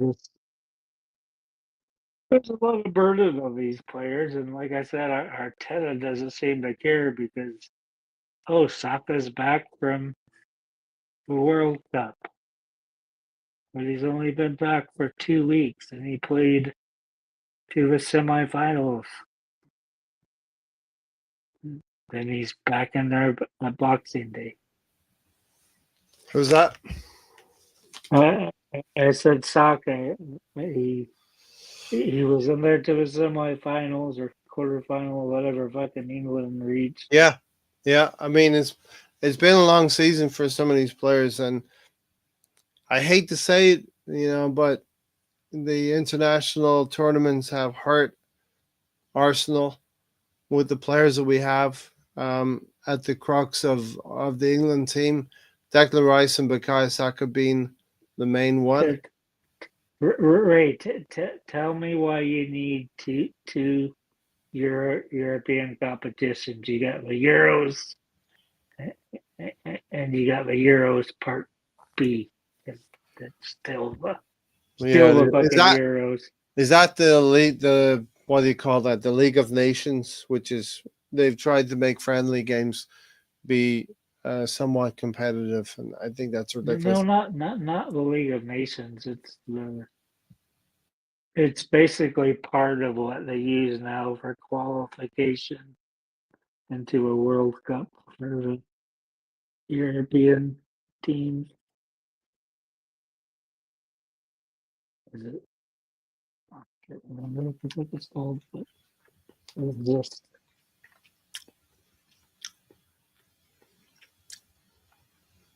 All right, let's get through a few more comments here. We're having a good chat tonight. Okay. Right, John said, I don't know how a professional manager doesn't know how to rotate. Every season we say the same thing about Arteta doesn't rotate well enough. It's one of my pet peeves about Mikel Arteta is that he doesn't trust the players enough to come in and do a job and take minutes And from other that players. and at this point, Ray, why should that be an issue? It shouldn't be an issue at this point because they are all basically his players. He's either signed them or extended them, right, Tony? And so There's only one player that he did not. Can you name that player? no, but you can. Saliba.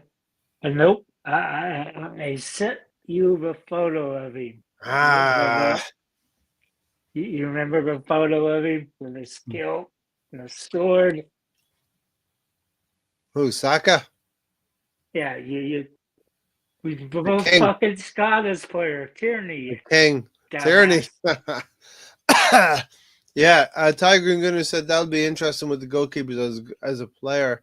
Will block the goalkeeper to get him a yellow card. In terms of the time wasting, but if the goalkeeper is allowed to put the ball on the ground, for a kick out, it will be interesting. They'll test all of this through Arsenal. Arsenal will be the first one to get our goalkeeper David Raya. They want to get him red card at the start of next season. Tony, people were predicting a Saka injury being imminent 2 years ago. Listen, I'll just say, if you keep saying something, eventually it's going to happen, and then somebody can say he was right all along. How many times have I been right though, Ray? But you keep saying things, and eventually you're right. I said a Bummering was a bad signing. I said we needed to sell both If you Ozil and if you Sanchez. keep predicting things like this, Tony, eventually you're going to be right. Who won the season predictions for Arsenal 3 years in a row, right? I want to say me. But you know who it was. It may not be true, but I want to say that. All right, Tiger and Gooners, Ray, stick around for another another thing, 20 minutes or so. another thing, Ray. Yeah. If you look at our upset challenge and you look up points per prediction, I'm definitely leading the race Okay. because there's probably 10 weeks I haven't got a pick in, and I'm in the top five. So And I didn't get a chance to put them out this week, but this weekend we're back in it. Yeah, people were predicting so Trossard, Martinelli, he always rotates the two, Trossard and Martinelli. Definitely they will always be rotated, Red John. You guys should play a game on the panel. but you seen what happened though, right? You, Gary still won't admit it, but the last 10 games, guess what happened? Trossard started Yeah. 6 goals back into the back of Owen Well, United. yeah. At the end of last season, he was good. He was dynamite. And that's what strikers need. You can't do the same thing with wingers. They're included. You have to have consistent minutes, Wow. All right. or it doesn't work. So this is a good one here from Red John Tony. At the start of every season, every one of you guys on the panel and the missing ones, Stan, Gary, should make 10 predictions for the season. I made a prediction. You'll remember this one, Tony. I predicted that Zinchenko would play in midfield, would start a game in midfield. And it happened. Maybe a dead rubber game, but it happened. I think it was the PSV at home game where we were leading 7-1 or 5-1 or whatever it was. He did it twice, right? And in that game, he was lined up as striker more than one time.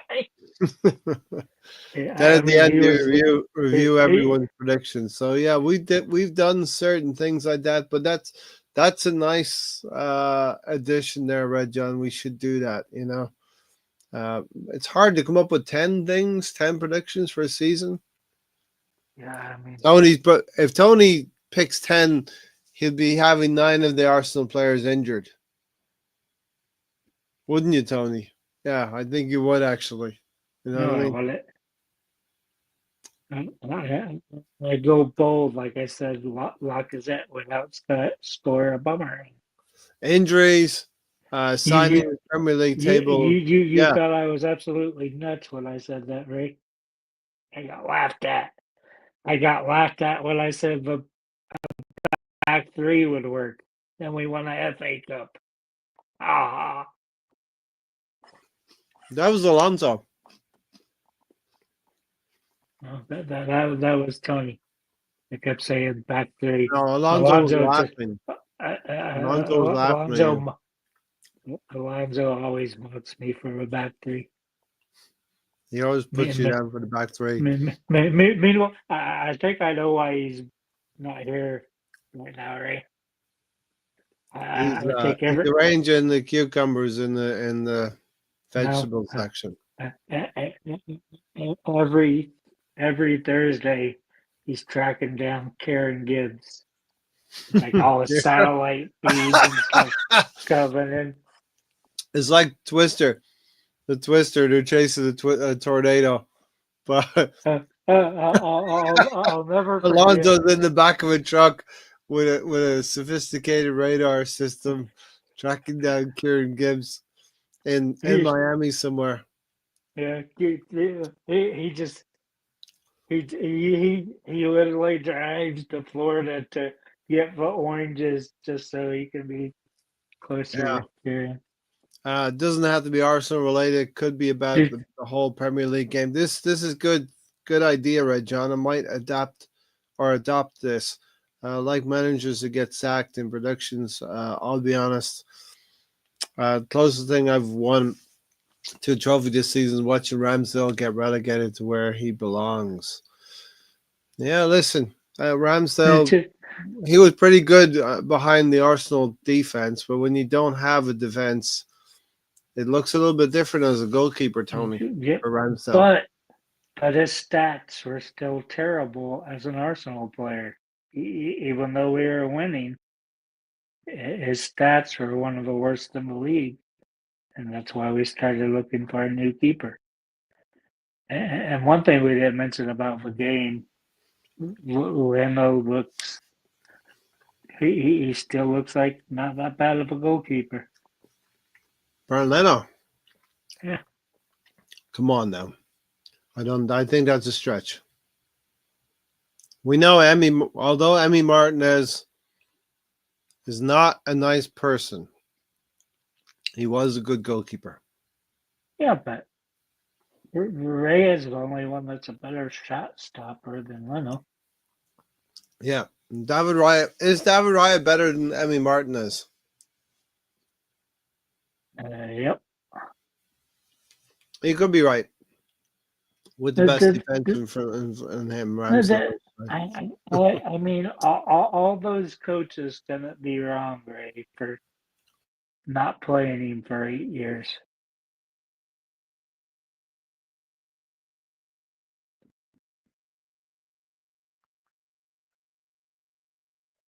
I mean, there's some reason Right, that John you're agrees not. with you.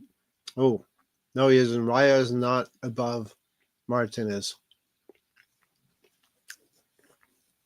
I think he is. Red John is right here. And David Raya is only there to do the Edison role and play with his feet. He is very good with his feet. What he's Raya asked to doesn't do. start for Spain. He's a bench keeper. We're comparing him to a World Cup winner. Yeah. I knew when I was asking the question that was But it was going to be a what's very the close. age difference, Ray? It was going to be very close between the two of them. You know, don't forget Martinez won the Argentina that World Cup. But what's my age difference there? The Well, yeah, goalkeepers don't reach their prime until their 30s. right. I mean, it's very hard if you're comparing different ages, but we're trying not to do that. On the base of it, probably would say Emi Martinez is a better goalkeeper. But Gary and you love. We liked him. We liked him a lot. You know, not gonna lie. Martinez saved penalties as well. So, all right, listen, it's been an injury-ridden season, Tony. Liverpool came away with a 1-0 win to sort of defy what Arsenal did. So any last hopes or vestiges we had of the Premier League title coming back to us a little bit? I thought you were talking about me with an injury plagued season. Yeah, injury plagued season indeed. Raya is Arteta's rush goalkeeper. Yeah, rush effort. I remember playing rush goalkeeper. But why don't you just call him a sweeper keeper? So what do we need going forward, Tony, this summer? Yeah, the sleeper keeper, David Raya. A new manager, 8 to 10 players. Tell Andrea Bertha we need a new manager. You know? I just wonder. I mean, is he to have the final say in firing the manager, or is that Josh Kralicki's job?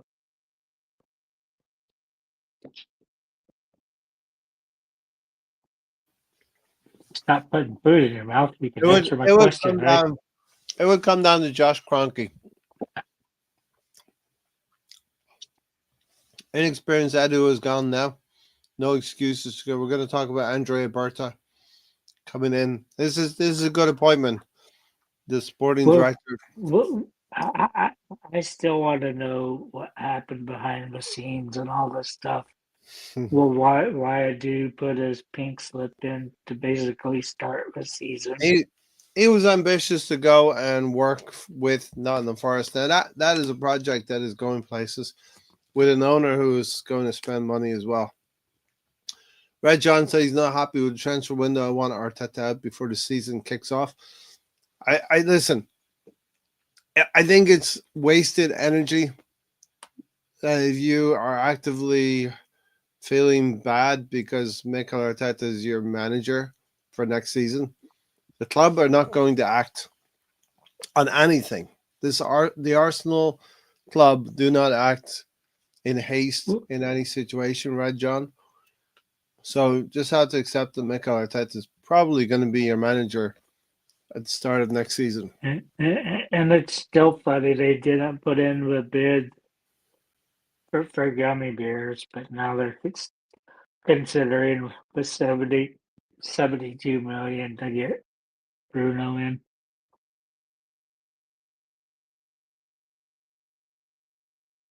The hell are you eating, Rick?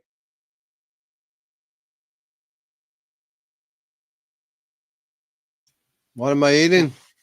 Something that makes you not be able to talk while you're eating What? it. Your mouth just, it's like you can't. Oh, they're like mini wafers, cocoa mini wafers.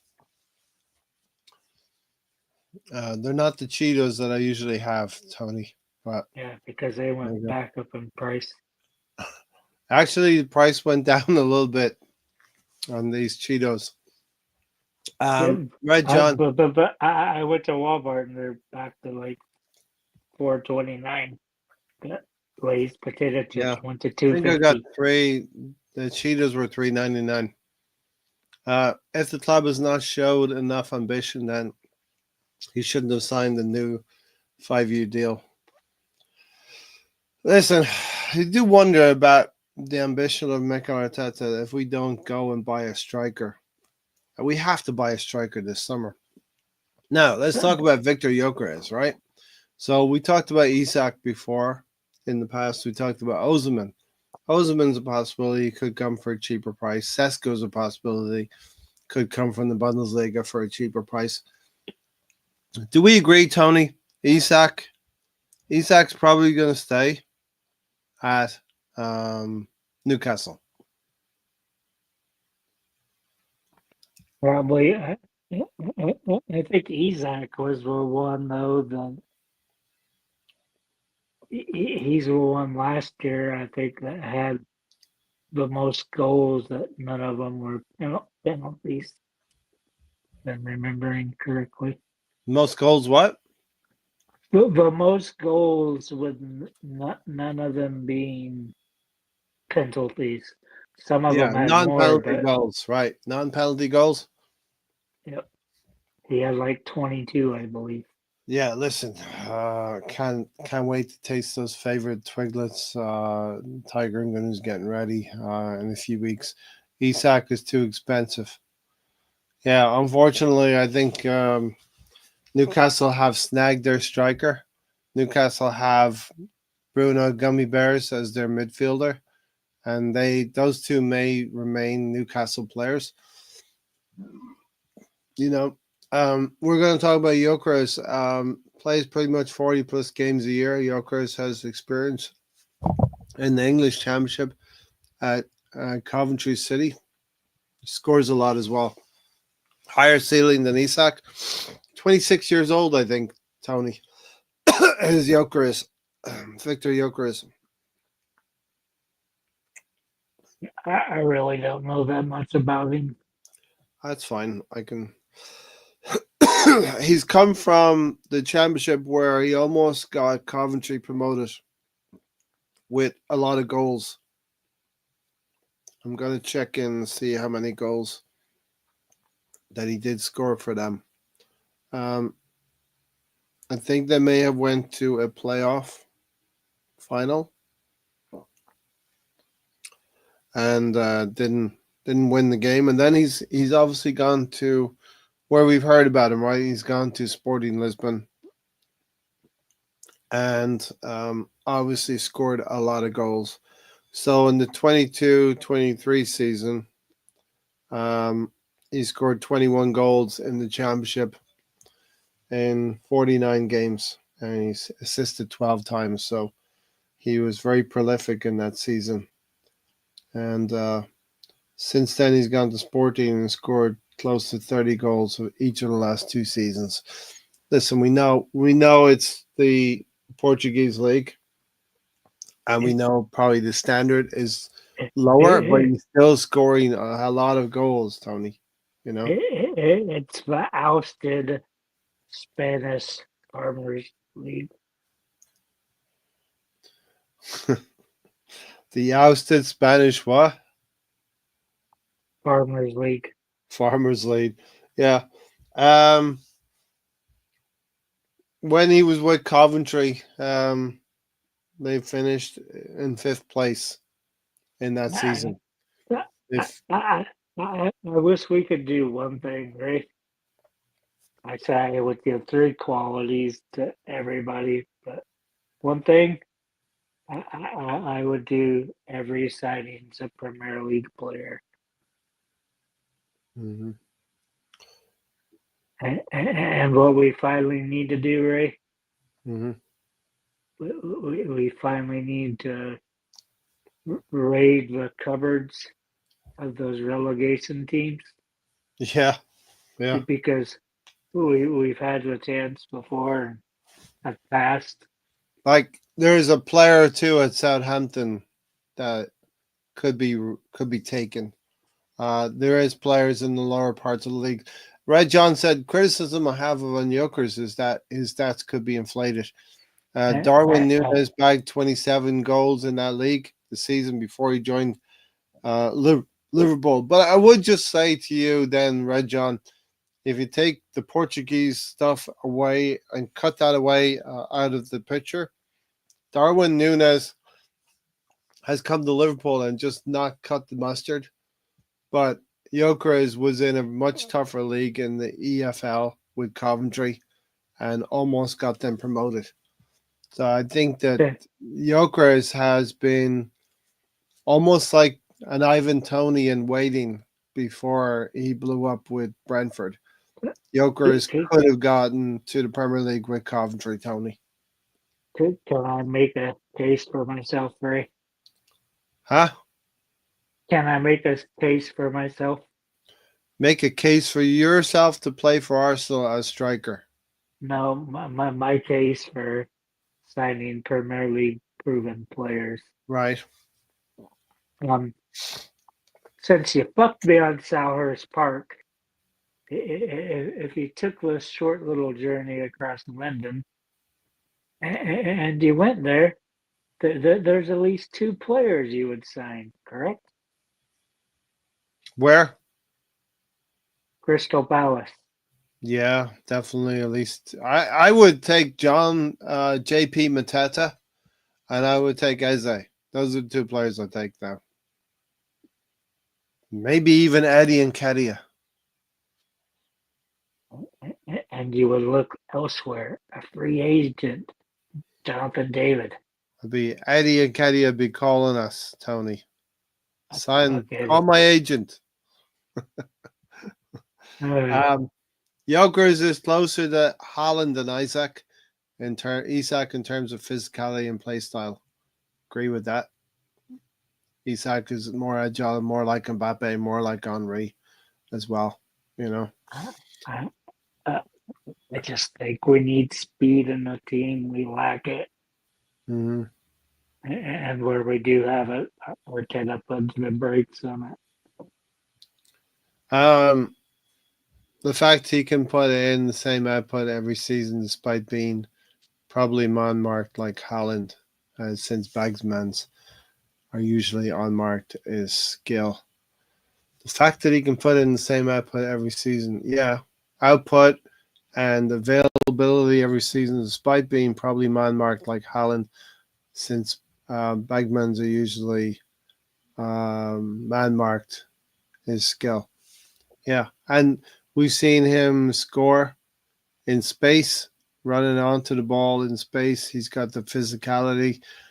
He, I know you were enamored, Tony, one time when he took the ball all the way across to the right, it. inside Yeah. right channel, and then he walled it into the goal. I remember you talking about that one, a Champions League goal. He went completely across the box. Yeah, he went Past two completely players. across the box and then walloped it into the goal from the opposite side. He crossed two players, maybe three players. Yeah.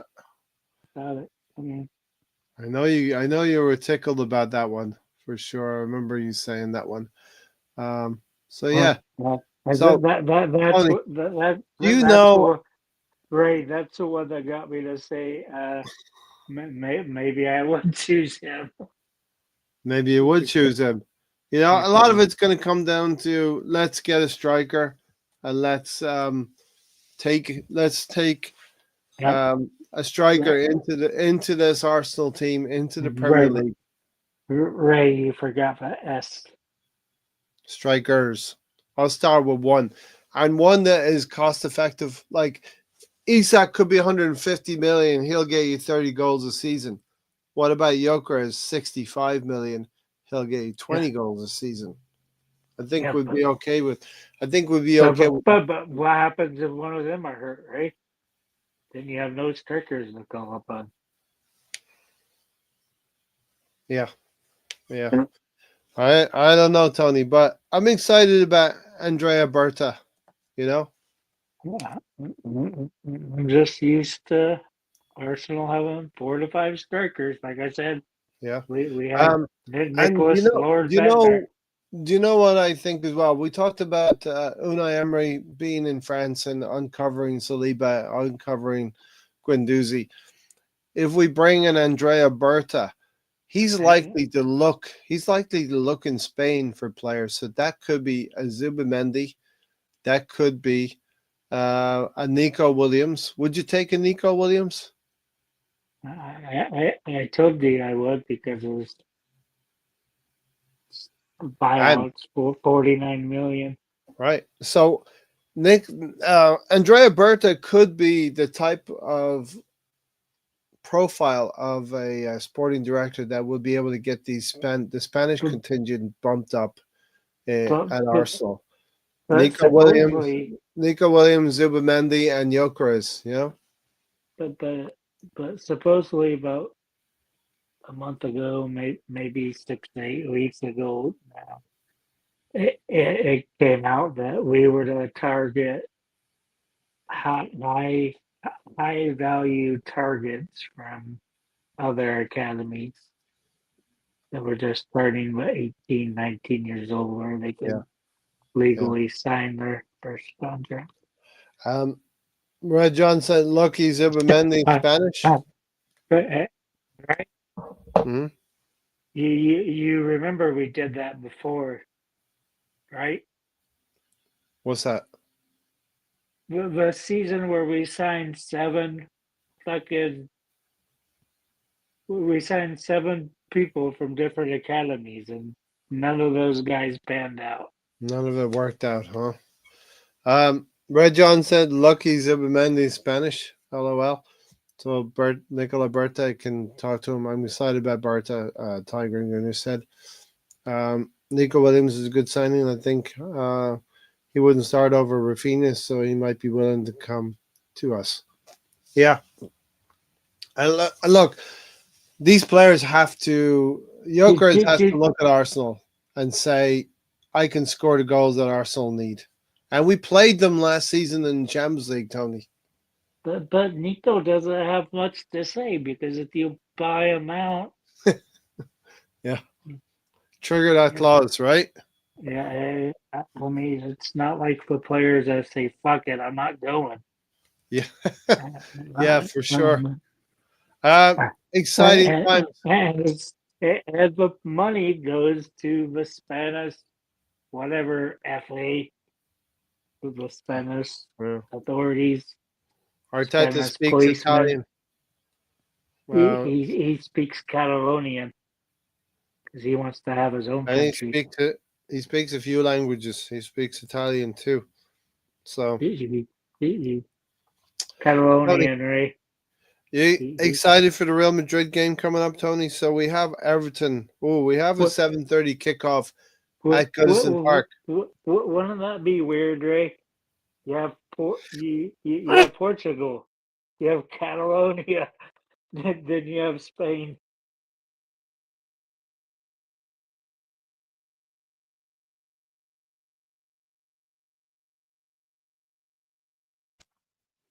Excuse me, I was sneezing.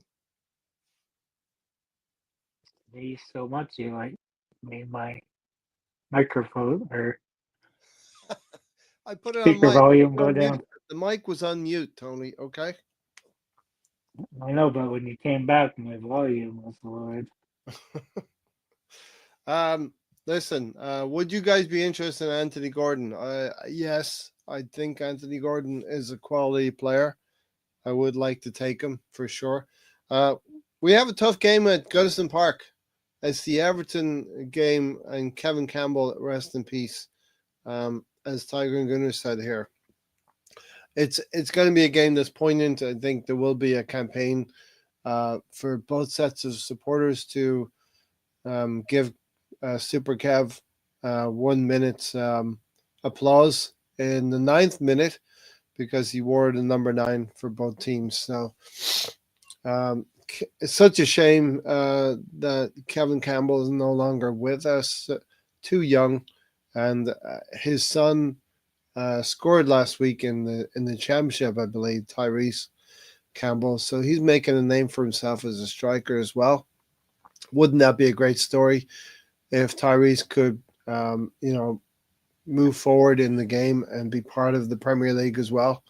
And so he could start to terrorize some defenses up and down the country, wherever team he ends up with as well. That would be a great story.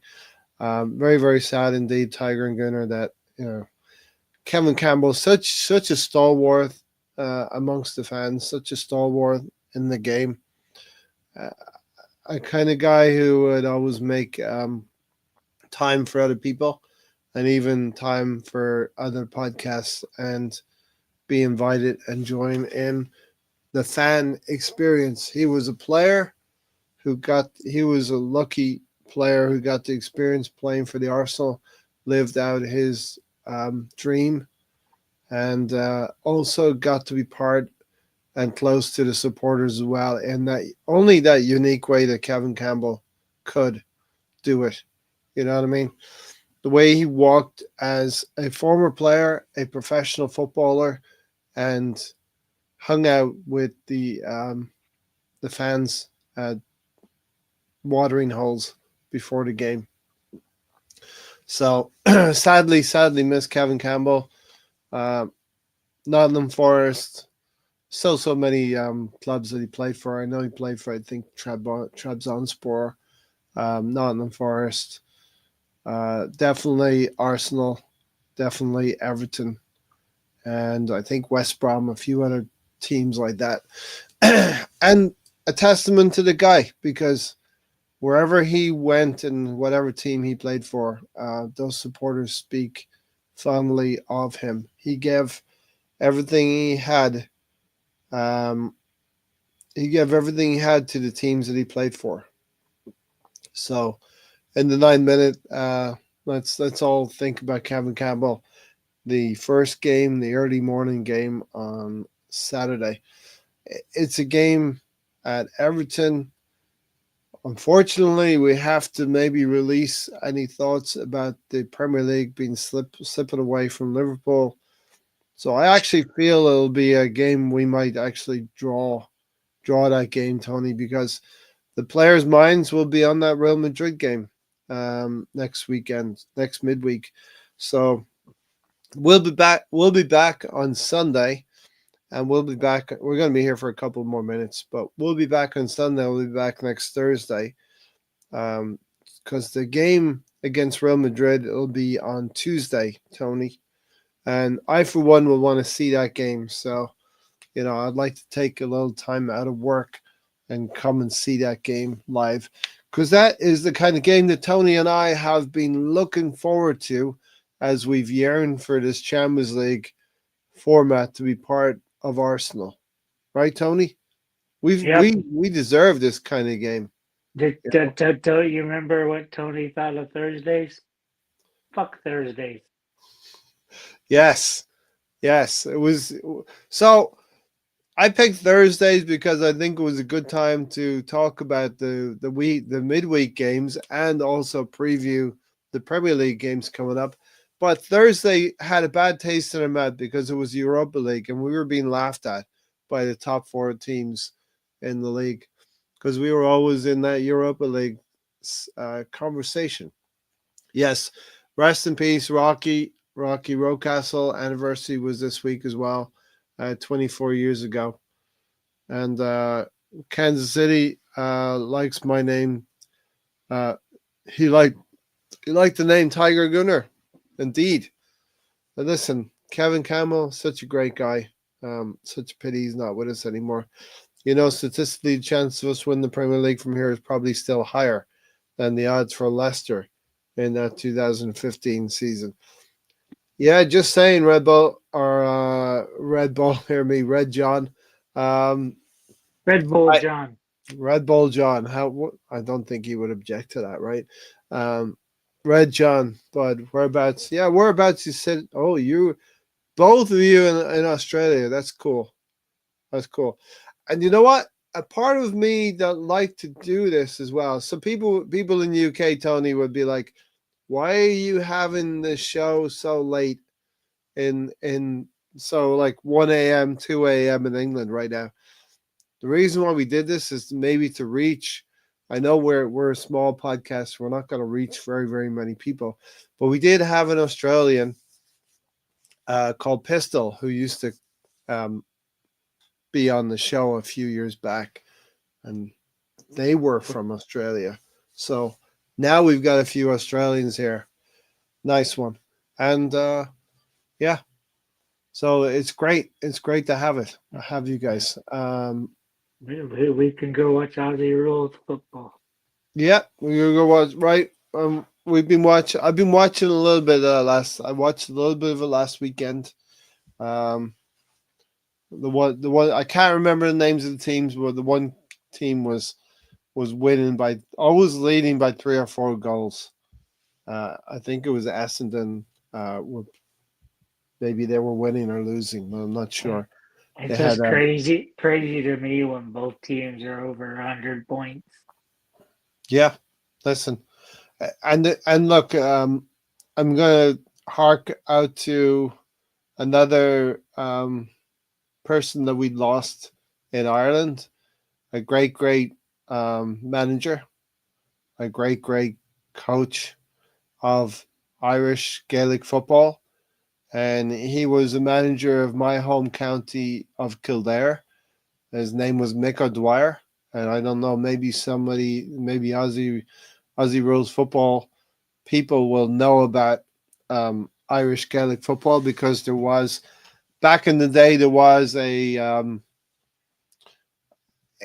it was like a test series that Ireland against Australia. I enjoyed those games where it was like they mashed the rules together. Well, The Aussie what's rules the main together. difference between the two, Ray? Because I know it.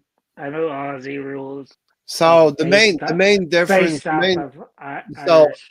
in Aussie rules now you can take what's called a mark, right? So if the ball is kicked from the hand, kicked from the foot, and you catch it after 15 or 20 meters, right?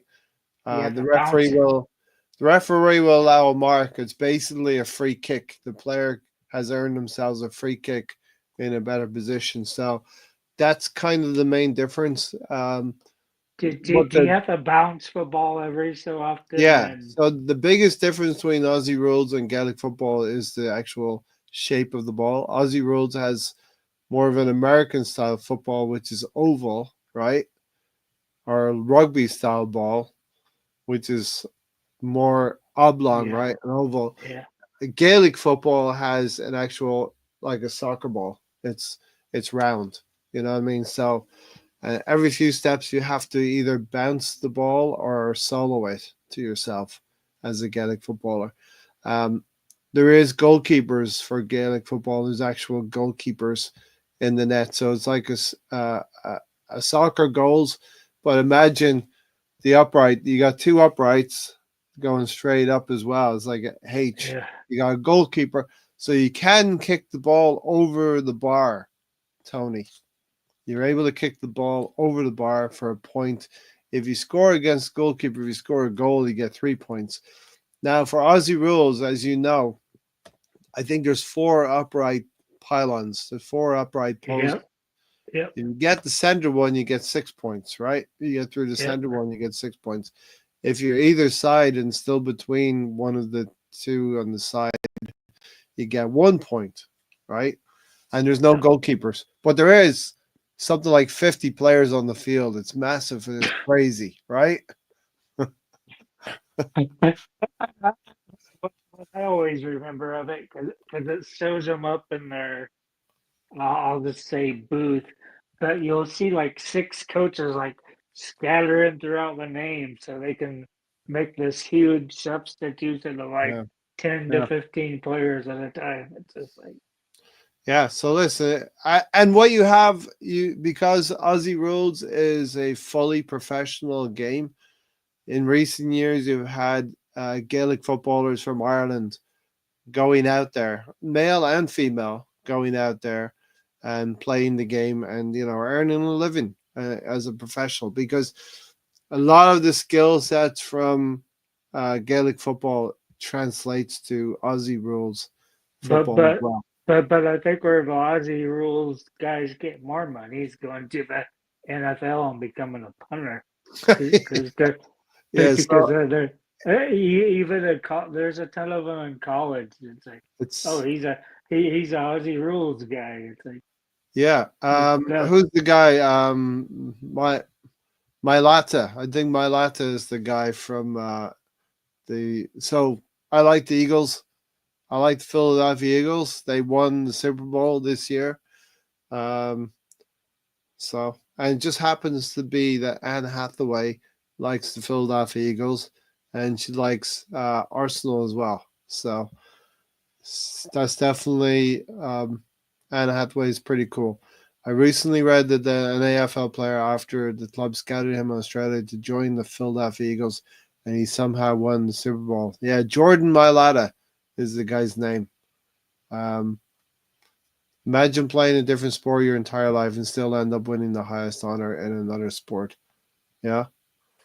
but Something. it's so crazy to see those guys because you see them run because usually a punter is like 10 to 12 yards behind the center.